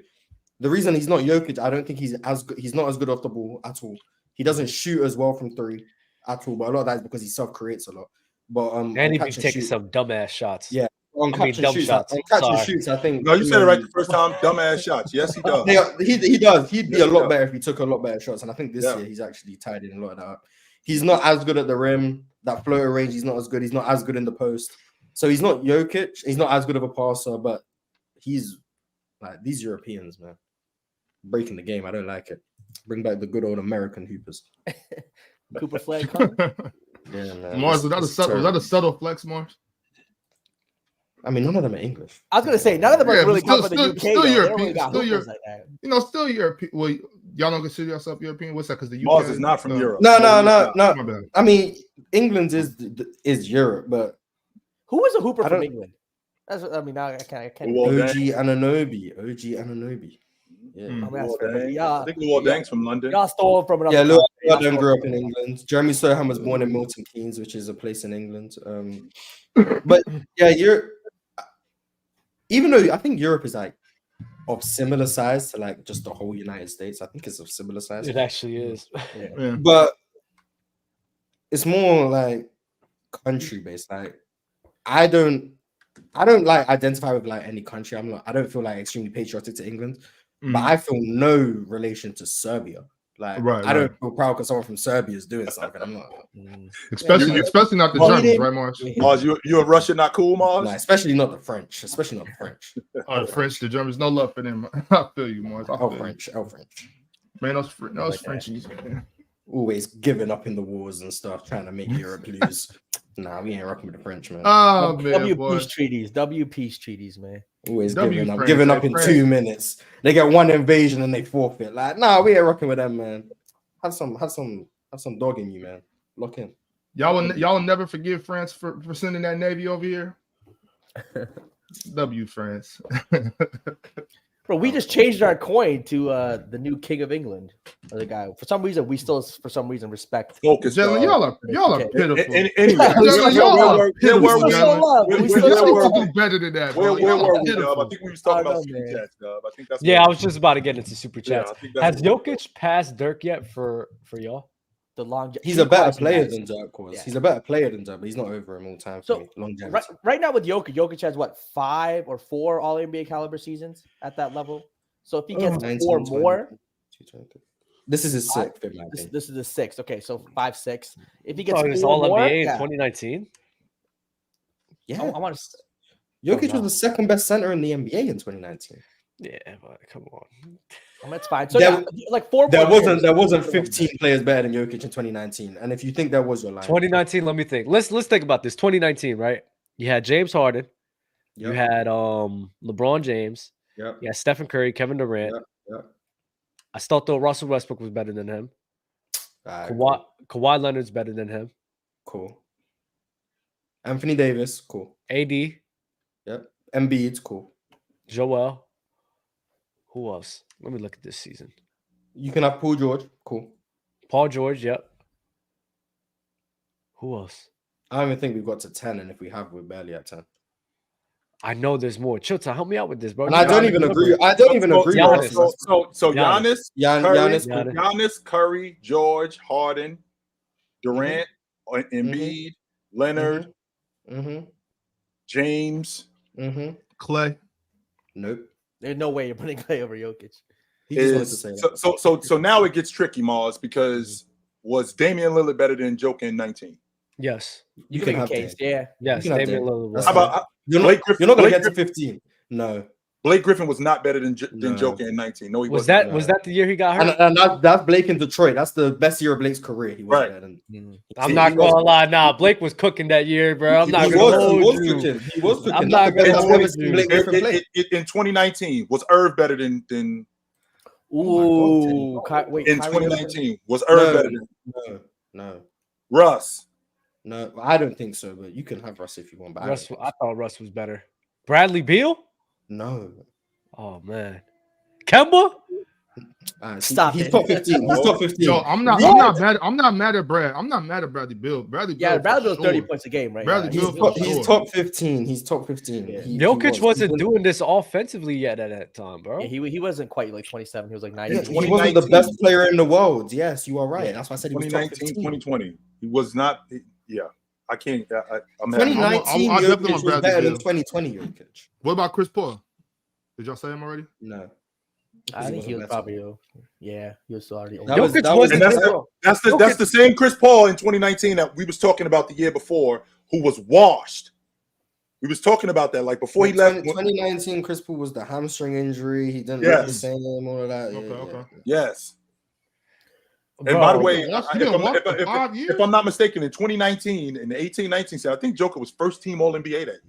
Yes, because he was I Yes. think he was the second best big in the NBA because defensively, that's when he was really a liability. Yeah. And he didn't have the endurance that he has now, and his mid-range jump shot hadn't fully come along. He didn't So drop 35 pounds, right. He still had to improve, but he was the best offensive big man in the NBA at that time. He was better than Embiid on offense.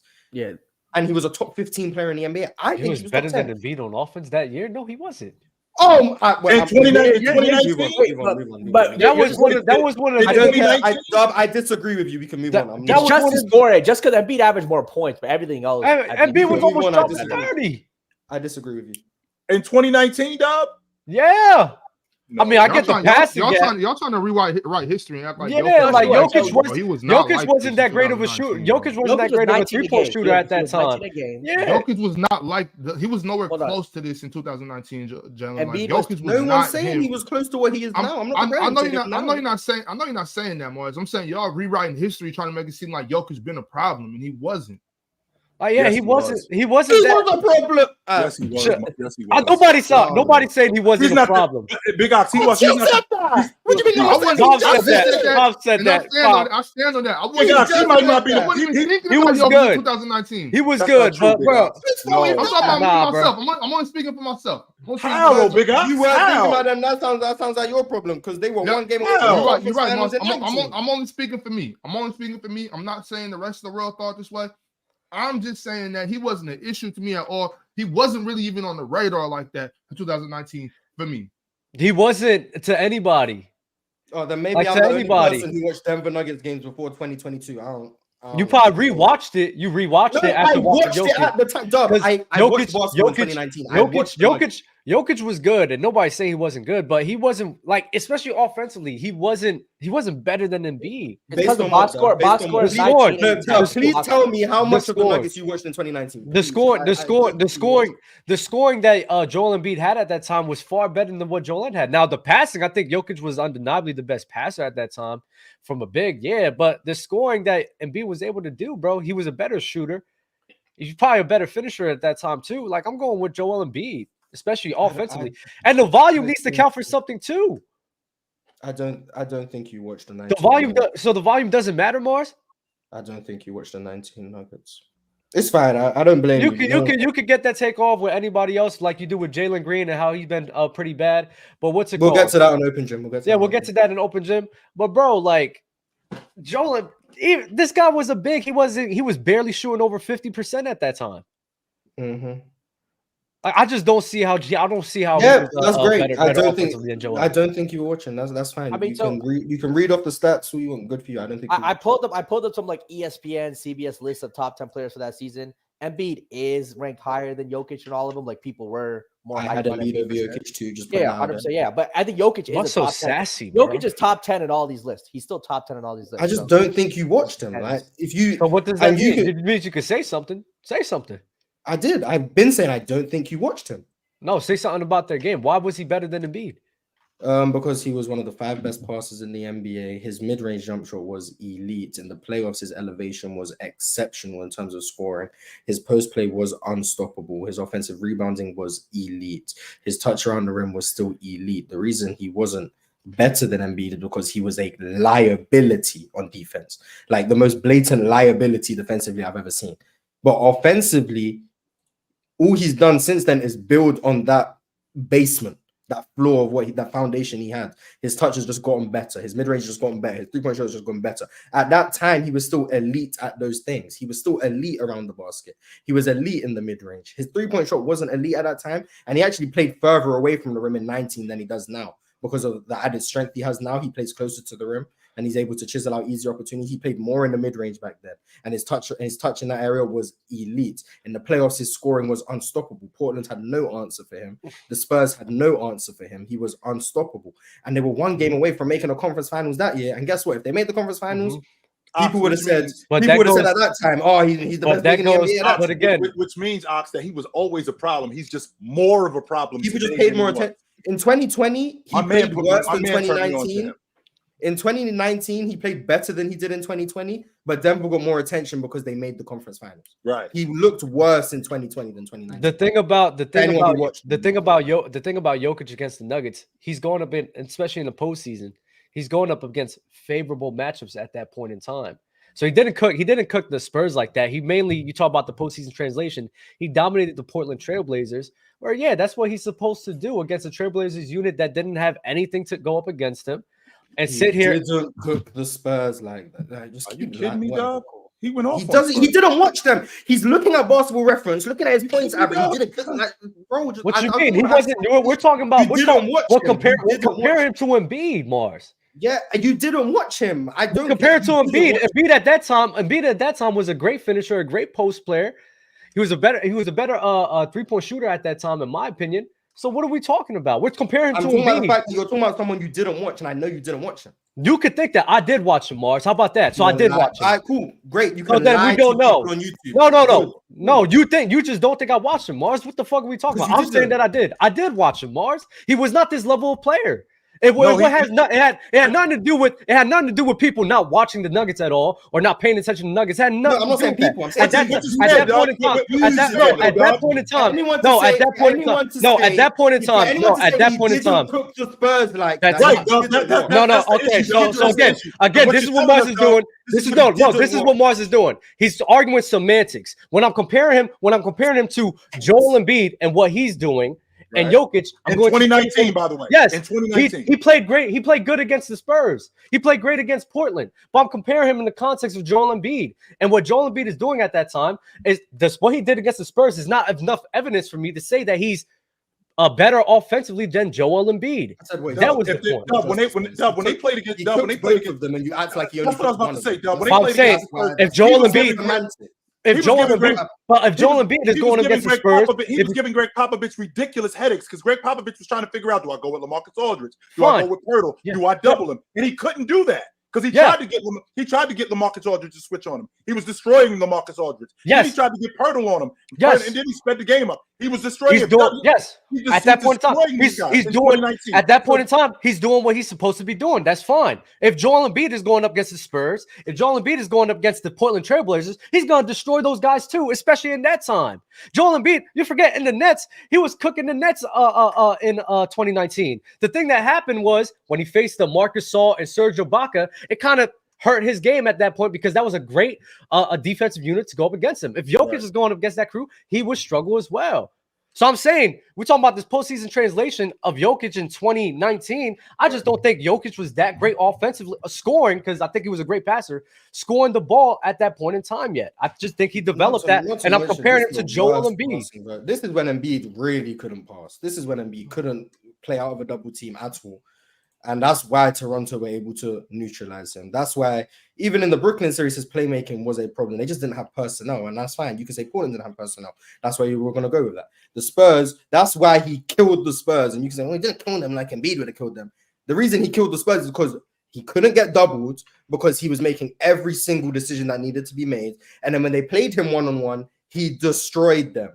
Embiid doesn't command that same level of attention because guess what? You can double Embiid because he can't make those decisions. When it came to offensively, there was still no game plan for Jokic. The game plan for Jokic was to tire him out on defense because he was terrible on defense. Offensively, there was no game plan for him back then because you couldn't double him in the post. You couldn't play him one-on-one in the post. And then he could pull out and shoot 15, 18-foot jump shots and make them routinely because of his touch on his shots. He was elite offensively. And if you don't think he wasn't, you think Embiid was better, we're just saying Embiid is better. You didn't watch him. We're just saying Embiid is better. Like I said, passing the ball for sure. But I think the considerable gap with Joel Embiid and what he was able to do scoring the ball. Because like I said, you want to talk about him handling double teams? I'm not arguing that. I think I already told you that the playmaking and passing Jokic has, especially in that time.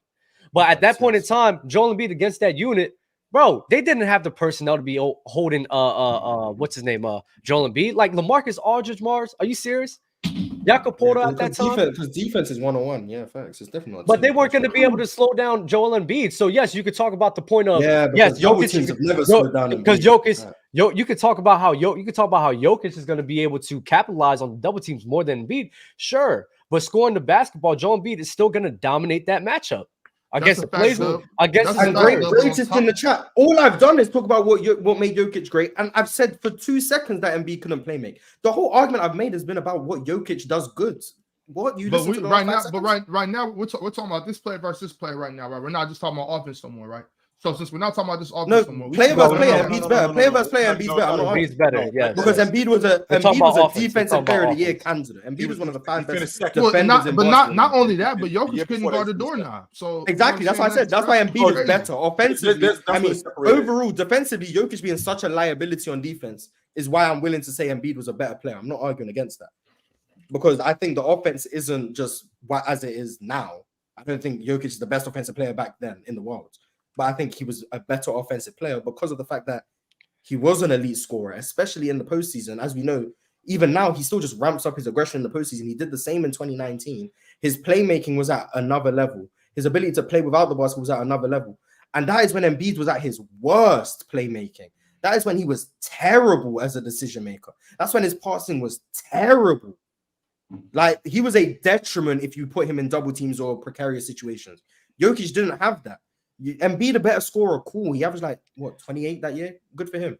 I don't know what he averaged in the playoffs. It probably went down because he was hurt against Brooklyn. I think he missed a game in that series, and he was bad against Toronto, and he had the stomach virus and whatever the case.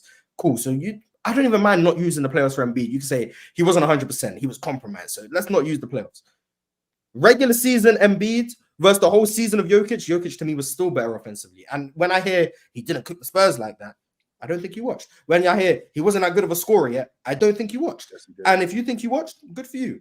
I'll never be able to prove you didn't watch. You just say things that make me think you didn't watch. We're talking about I don't scoring. got We're Jokic. talking about I don't scoring. got Jokic till 21. We're talking about scoring compared to Embiid, though, Mars.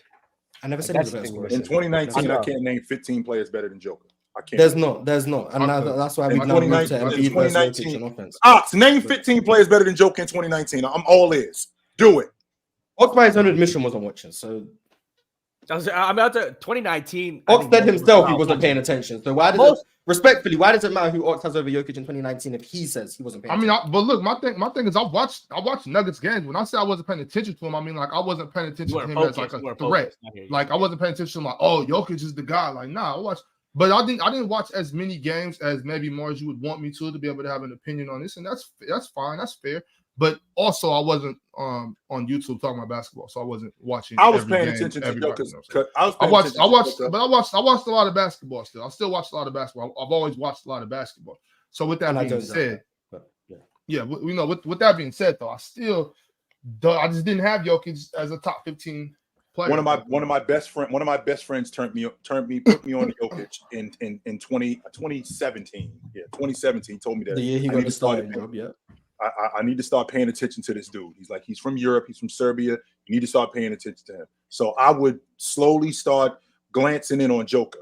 But back to 2019. So again, Giannis, Curry, George, Harden, KD, Embiid, Irv, Leonard, Damian Lillard, Rudy Gobert, Blake Griffin, LeBron James, Kemba Walker, Russell Westbrook, Klay Thompson. Of those, who? Anthony Davis, and Anthony Davis. Of those 16 guys, who's coming off that list? And Joker's coming, and Joker goes ahead. Rudy Gobert, number one. That's one. Keep going, Mars. Don't stop there. Keep going, Mars. Klay Thompson, pack him up. Anthony, Kemba Walker, pack him up. Goodbye. Bradley Beal, pack him up. Goodbye. I'm not packing up Bradley Beal in 2019. That's Blake crazy. Griffin, goodbye. Blake Griffin, goodbye. Goodbye. So what are we doing? Bradley Beal, you can have a conversation. Even Goodbye. Better. I think it's There is no conversation. There is no conversation for Bradley Beal. Bradley Beal was a better player, a better basketball in 2019. Player. Yes, but look, no, I think Jokic is for sure. Like he was in that 8, 9, 10, 11 range. That's where he was in that time. 8 to 12. It was probably between 8 to 12. So he's definitely top 15, borderline top 10. I remember, if I remember correctly, him and Cat was a real debate too. Like Karl Anthony Towns and Jokic was a real debate too in that time. I'm telling you, during that time, like Cat was like 20. There was a bunch of people who didn't watch the Nuggets. So 100%. Look, 100%. I'm not gonna act like I was watching a ton of Nuggets games when they were raw, when they were playing a big team. Sure, I don't think the league was focused on Jokic. No one was definitely focused on Jokic. 100%. He was not. I think he was definitely. I put him top 10 player in the league. Though. Bradley Beal was not though.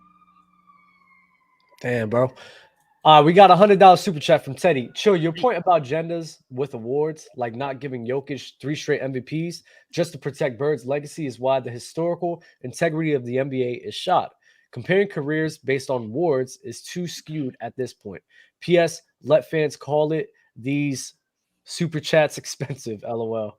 With that being said, send those super chats to Open Gym. Put that back up. Put that back up, dog. Put that back up. Oh my God. My bad. You clicked it. I did click crazy. it.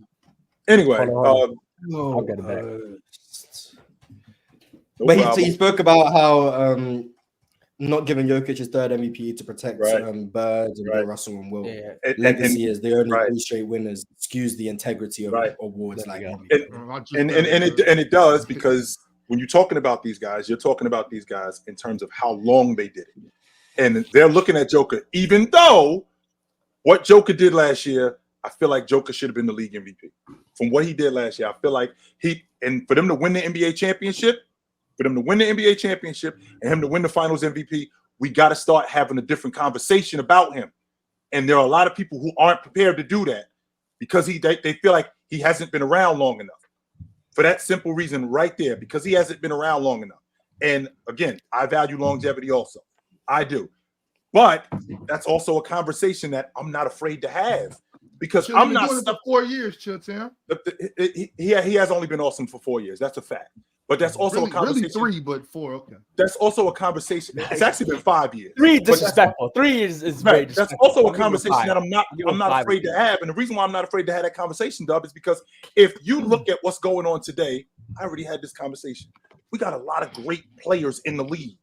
A lot of great young players in the league. Meanwhile, the league is still on LeBron James. We still talking about James Harden. We still talking about Kawhi Leonard. We got a dude in Indiana that's 24-12. That's 50, 40, 90. But we still talking about James Harden. So when you got a guy like Joker doing what he doing, even though it's only been 5 years, we got to start having this conversation. We have to, because these young guys are awesome. They haven't done it long enough, which is the problem, but we still need to start talking about these dudes more than we do.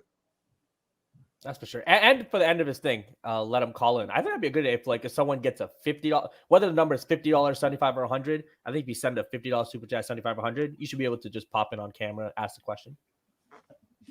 Oh, interesting. You gotta talk to You gotta talk to HR on that one. Yo, Ron Shaq, check it out, man. But if you really do wanna come up, I mean, open gym is right there. I'm just They'll put you up for free. I got some more super chats to get off. Not basketball related, but I'm the only one that thinks Dell looked like Air Pascal that played for the Warriors. You the only one. I didn't see it. I didn't see it. We gotta get They were on the show together. I didn't see it at all.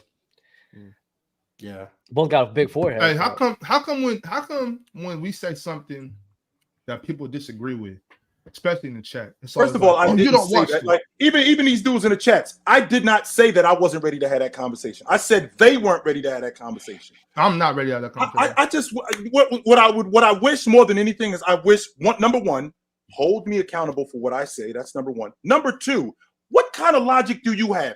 You dudes are the dudes that stand in the crowd and all you do is scream boo, when in reality, none of you dudes have the intestinal fortitude to come up here night in and night out and stand in the ring with us and have your own logic.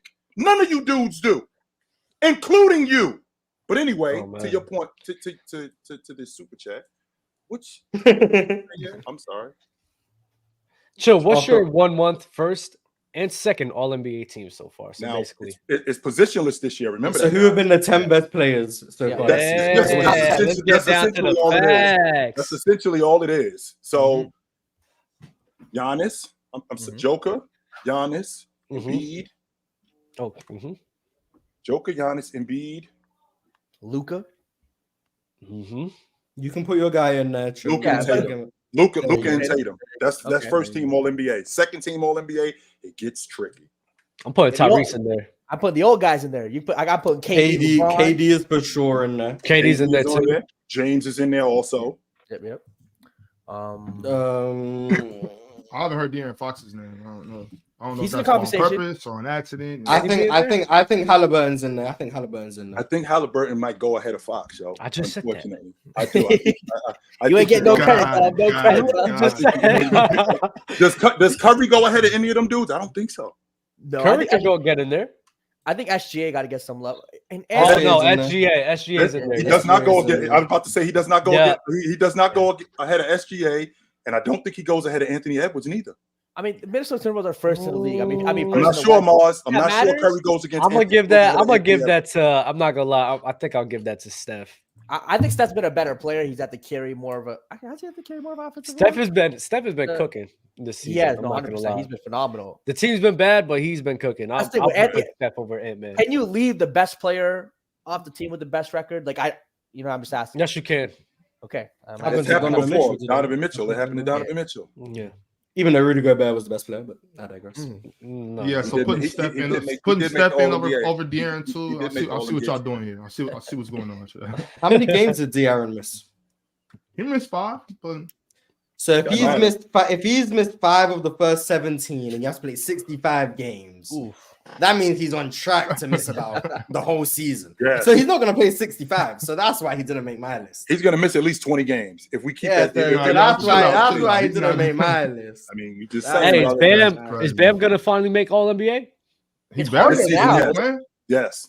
He's better than the way he's playing right now. If it wasn't position, oh yeah, there's 3 teams. Yeah, he'll probably make Yeah, it. he'll be at the third team. Yeah, the positionless thing makes it hard for him to crack the top 2. Though. I hate this positionless thing, though, man. I hate it. Damn, I hate don't you. like it at all. I don't. Yeah, it's corny. It's corny. It is. Ladarius, what's the most memorable shot that comes to mind? Win or lose? Mine is Kobe in 2007 first round versus the Suns. Mine is KD foot on the line, Bucks. One of Draymond Green's 7 threes in 2016 Game 7. I mean, Ray Allen comes to mind watching that game live. Incredible. Oh, The older God. one, yeah, that was incredible. Vince Carter, when he missed the shot against the Sixers, that was the first real playoff series I ever watched. Being like fan, but I was what 7 or 6 at the time, so still young. But it's the NBA first history one would be of- so different if he made that shot. That's I'm crazy. telling you, man. Oof. And it was a makeable shot too. It man. was. He had the pump fake, came back. It looked so good. It just hit the rim. Chill, what's The your ones shot? with Oh, my bad, Bob. that was good. I was gonna say Tim Duncan and Derek Fisher. Derek Fisher, yeah, 04. Yeah. Derek Fisher shit was wild. One lucky shot deserves another one. What crazy about that Vince shot? I had a basketball in my hand too at the time watching it. I threw it up too, and it landed on a cake. The cake was on the table. It landed on the What you cake that was doing? on the table. I was just Why fighting. didn't you I was a get? kid. John, you got a whooping for that? I know you got a Yeah, whooping for nah, that. my mom kind of looked at me like, "What the hell?" Like it's just so. It was How like long a it rabbit. took to make- you know how long it took her to make that cake? I'm telling Man, you, you not Vince Carter. I was hurt. It was a sad moment, man. It This was sad. generation is so lost, bro. I swear. And then when he hit that shot against Dallas, all of Toronto was like, Vince made the shot he missed. That's literally what we're talking about. He made the shot he missed against Dallas. Chill, what was your shot? Sam Jones bank shot 1962 finals, Game 7. George Mikey. Nah, it's gonna be Wow, Marsh. it may be just the MJ. It was a good joint. shot. It may be the MJ shot. That shot right there is just if you Okay, witness let's that, let Chill answer the question. if you witnessed that's a crazy shot, bro. I could just imagine like the magnitude of that. I Leonard in forgot how 19. young you are, Doug. Yeah, you really ain't see that shit. That's where I'm going, dog. That's where I'm going, dog. Leonard in 19. Damn. Leonard in 19. Ah, yeah, that's a good one. That's a good one. The one that had Joel sticking his lip Yeah, out. that crazy travel. Yeah. He traveled twice too, by the way, Mars. He traveled when he got the ball, and then he traveled again on the baseline. Yes, he It's the did. NBA. That's not a travel. I'll never forget that. I was at a Buffalo Wild Wings watching that game with my friends. We watching the shot, bro. We went crazy. Because, we're in the Northeast, so it's a lot of Philly fans. And they were so sick, bro. All heartbroken fans all over the place, bro. It was That's insane. beautiful. That's beautiful. Bro, the I Kawhi would, shot? but that one shot, though, I would say that about that Jordan shot. I remember because I was in the 2nd grade. I remember we was at my mom's friend's house watching that game. We used to go watch right after school, and just watch all the playoff games right there. Mhm. That was incredible because at that point, Scottie Pippen was my favorite player. You know what I'm saying? And so I'm watching, and I'm just like, I could not believe it. Like, because that's, I grew up around basketball, so I'm starting to really get in the hoop. You know what I'm saying? I'm starting to start to be able to actually play a little bit better. I'm 7, 8 now, so I could finally play a little ball. And Yeah. I'm like, yo, that was the most incredible thing I ever seen in my life. How he hit that shot, then he run jumping. I'm like, this. Oh, it's a movie. I told somebody, I was like, bro, like I can understand why people like think that LeBron will never catch MJ. MJ's life is a movie, bro. Like you have a send off like that. I mean, hold on. We talk about movies. I told you. It should have, yeah, it should have been a Crazy. send off, but then he decided he wanted to come back for no reason. Nah, people don't remember that, Mars. It's cool. I knew it was coming too. It wasn't a situation where I didn't know. I knew when he stole the ball, I knew they were going to score. I knew it. Yeah. I knew it. Insane, bro. Ox, the story I give is it's like that walk home from school when you got a note from the school and you got to tell your mother. When Jordan was dribbling the ball down the sideline, I'm like, I know that answer is waiting for me. I already know It's it. over. It's over. I knew he was going to score. I knew it. I think It used Drew's to the be- only one to remember this, but maybe Oxford remembers. I don't know. What was it like during the '94 finals when they just started showing OJ's car chase during the That series? was nuts, yo. Y'all dudes laughing. I'm telling you right now, OJ, he was MJ. That's who OJ was. He was the dude in commercials. He was the dude on TV all the time. He was the dude running through airports. To be on the run in the middle of the finals, we watching the NBA finals, and it cuts into OJ in the Broncos on the run. I first thought it was a joke. I'm not. I first thought it was a joke. Like OJ ain't in there. No, stop playing. He's not really in there. Yeah, they try to be funny. I for real did. I thought that. I'm like, yo, let's get back to the game. What we doing? This is an awesome game. Like stop playing. And then to see him pull up to the house, and OJ was actually in the Bronco. I was like, what is happening? I thought I was in the Matrix. And the Matrix didn't even show up yet. I definitely don't remember, Morris. I definitely don't remember like that happening. I was too young. Oh my! But I remember the OJ trial. Like I remember my granny, all my aunties and stuff. I remember how they was all on the TV for that trial. Like I don't remember the intricate details, obviously, but I remember that time. Like this shit is nuts. And then I remember when he got off, people was actually celebrating. Like, bro, he killed that girl, bro. Like, yeah, I never. People celebrated the trial like it was Game 7 of the finals. Like, bro, he killed that young lady, bro. Why you keep saying that young lady, Big Ox? Not only did he kill her, he killed her boyfriend too. Oh, he killed the boyfriend too. Yeah, he murdered those people. When people were celebrating his release, like, I mean, that was also because of like it was racial. They was using the racial. Jalen, I don't care about none of that. I don't care about no racial tensions. I don't care. I don't care about no racial tensions, but we're not playing the race card. He didn't say he did. He said, "I'm not black. I'm OJ." Oh yeah. That's what he said. I'm not black. I'm OJ. Yeah, I'm OJ. That's why. But what I'm saying though, Dylan, is we should not be able to play the race card about murder. Like I don't care if you black, white, purple, green, orange. But it happened. It happened during the time. You're a murderer. It happened during the time.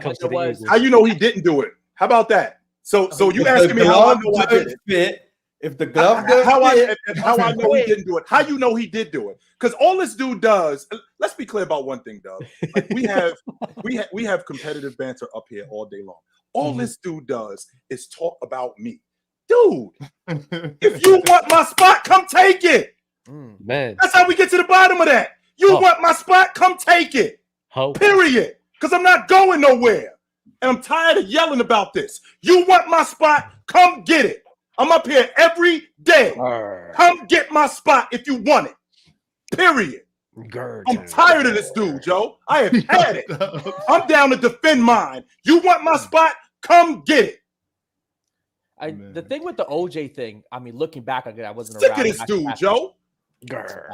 OJ thing, it was like when Rodney King, that trial happened a couple years before. 2 of the cops got acquitted for beating him up. So 1 or 2 years, 1 or 2 years, 1 or 2 years before. So there's a lot of racial tension amongst like police brutality, how African Americans were being treated, 2 wrongs don't make it right. Justice. 100%. But the celebration was because, oh look, a black man got proved innocent, even though he wasn't. When he got let go, I was like, okay, that's what it was. Yo, that's insane to me, bro. Like I understand all celebrating the justice system failing. Yeah, I know, it's kind of crazy. The American justice system fails every day. Every time, especially for people on the lighter skin complexion. We're gonna be honest. So we got one under our belts. Why not? You know. Well, I mean, the American justice system was not meant to protect the less. I was gonna say OJ had the best lawyers in the country. It wasn't meant for that. You know what I'm saying? Yeah.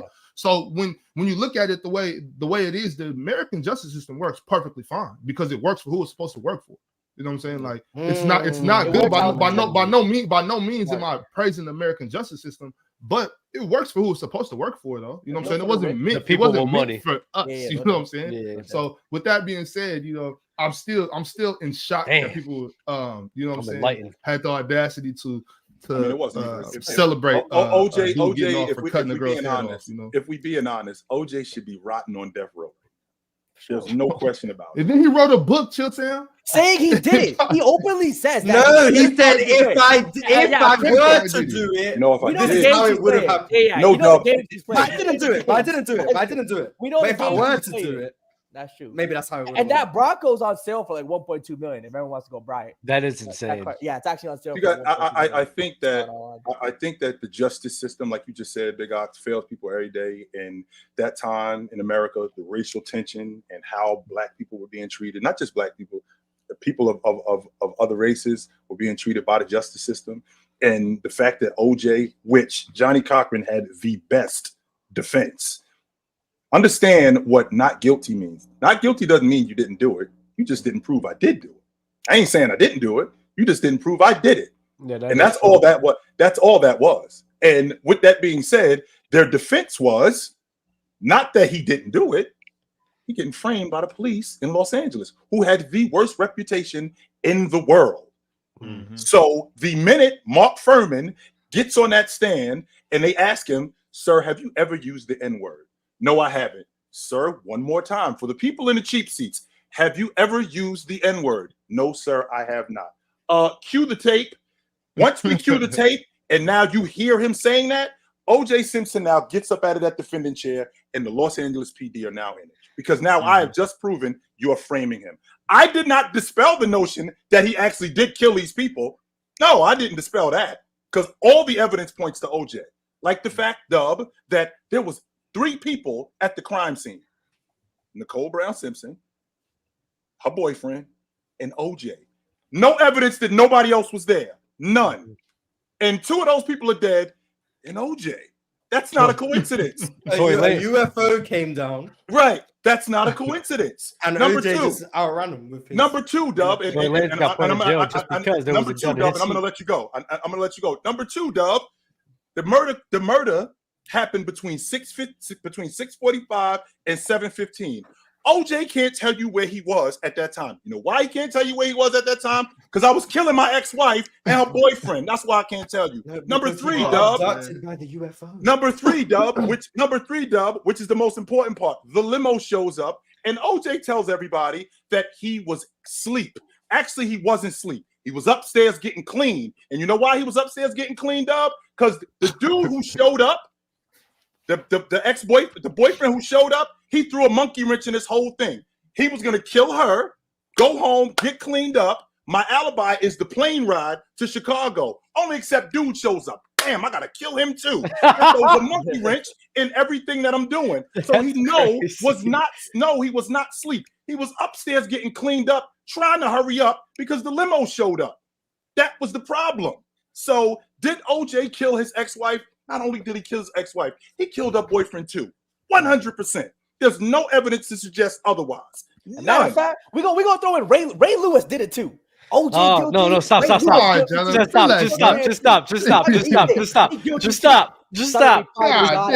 Get out of here. Oh, Ray man. Lewis did it. I got some super chats to read off still. Read 'em. Gotta get through it as fast as possible.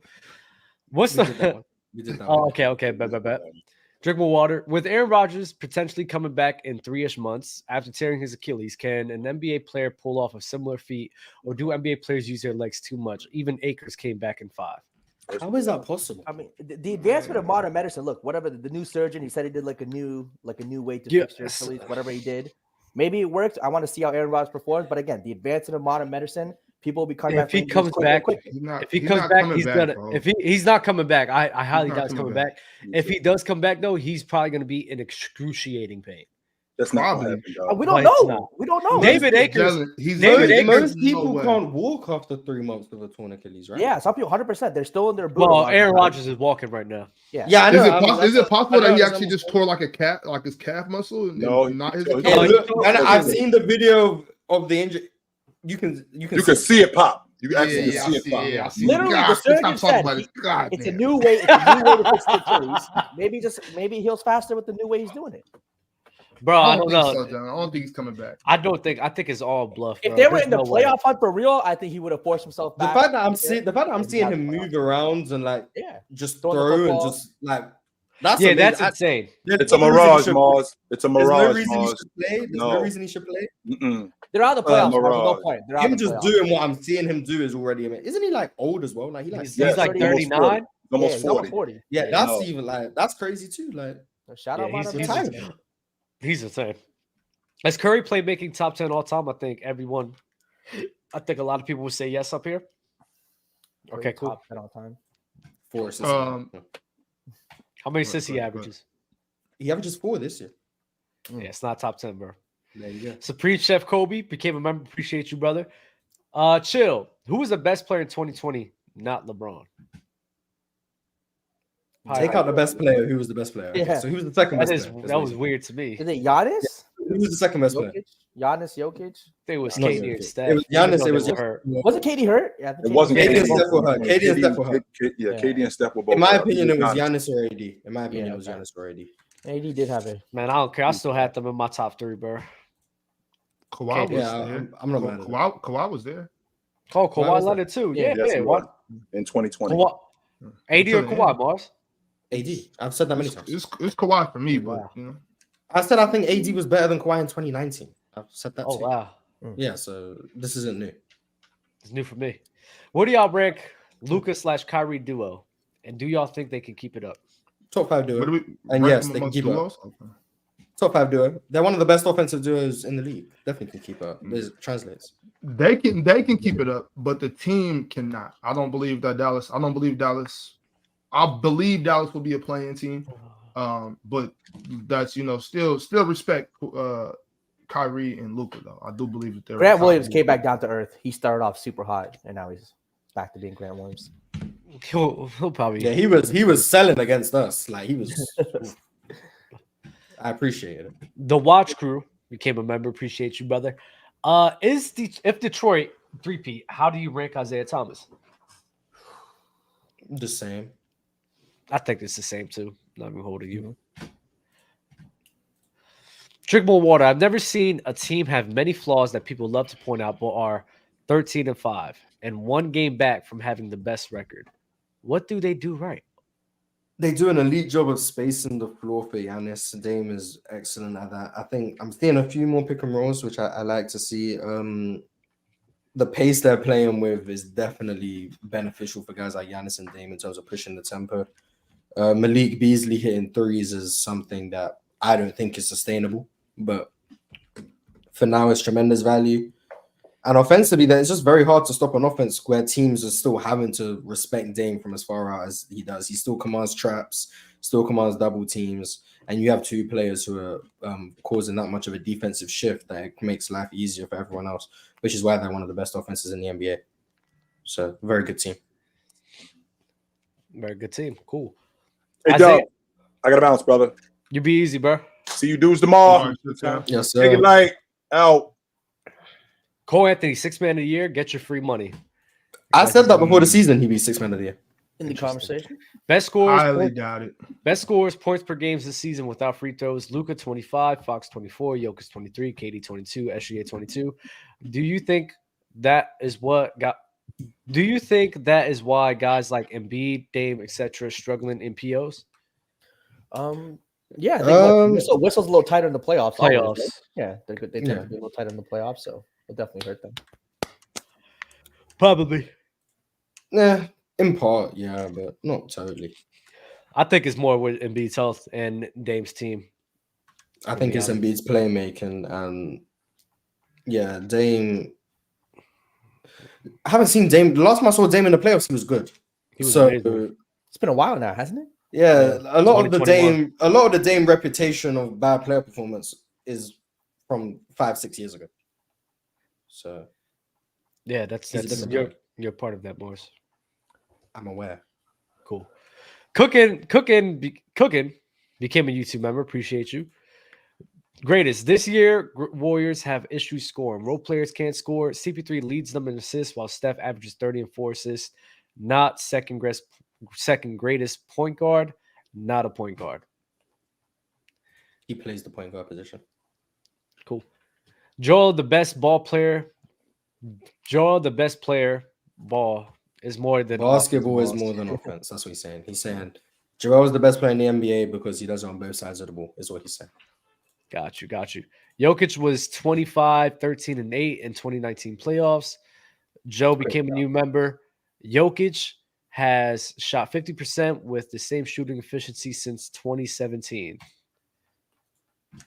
Dub, stat watching, and Mars using the eye test. Y'all switched roles today from Joe. Narcotics became a new member. Kyrie, the best shooting guard. Second best. In the league right Second now. best shooting guard right now. What's the shooting guard? What's the top 5 shooting guard list? Devin Kyrie's Booker, not- Anthony Edwards, Donovan Thank Mitchell, Kyrie, Jaylen Brown. Oh, thank you, Morris. I was about to say, I'm please cool with don't that. do I'm this cool with to- that. Thank you, Morris. I appreciate that. Got you. Bron's running a floater and the start of LeBron's. His Bron's shot running he- floater. The shot he remembers Start of when he LeBron's thinks, yeah, that stupid floater that was lucky and should have never gone in. Got you. Teddy Hart, what are y'all who are old enough top 4 WTF moments of the 90s? Mine are OJ Pac / Biggie Clinton getting service in the White House, LA riots. That was hilarious. I mean, all these things are stuff that I have to read about. Obviously, they're just super young. But the Monica Lewinsky scandal with Clinton, I know, was a big deal, which I don't think was that great. I mean, he had an affair with his wife, which is morally wrong. It's not illegal. So I mean, I just thought that was a little W blown out. scandal, W scandal. Yeah, W you know, scandal. that scandal That was just seems to be- hilarious. Yeah, be blown out of proportion. In the 90s, fuck, sure. What else was big in the 90s, scandal wise or moments? I think that was it. Pac, Big, Clinton, OJ. What about the one kid? Remember the kid from Cuba? Y'all remember that? Cuba? Well, I know y'all don't remember that. Never mind. No, I was didn't in- exist. Yeah, Yeah, that's Yeah, Can't remember too much. I was born literally in 99. yeah. I can't remember the kid's name, but he took the little boat from Cuba. And, How can I from low? How can I get in here with the big dogs? I'm 18. Pull up to Open Gym, man. B19. Chats, $100 B19. chats. OJ would B19. have made a great Among Us player from Ladarius, and Trey Musa Gaming became a member. Appreciate y'all, man. Like, subscribe for the video. yeah, Tyson, Elian And- Gonzalez. That's right. Good looking Tyson. Like and subscribe for the video, and pull up to Open Gym because we're about to be on literally right after this. So salute to y'all, bro. Guys will be coming back tomorrow, and Ticket will be back here Wednesday. So always keep that in mind. Y'all be easy. Salutes.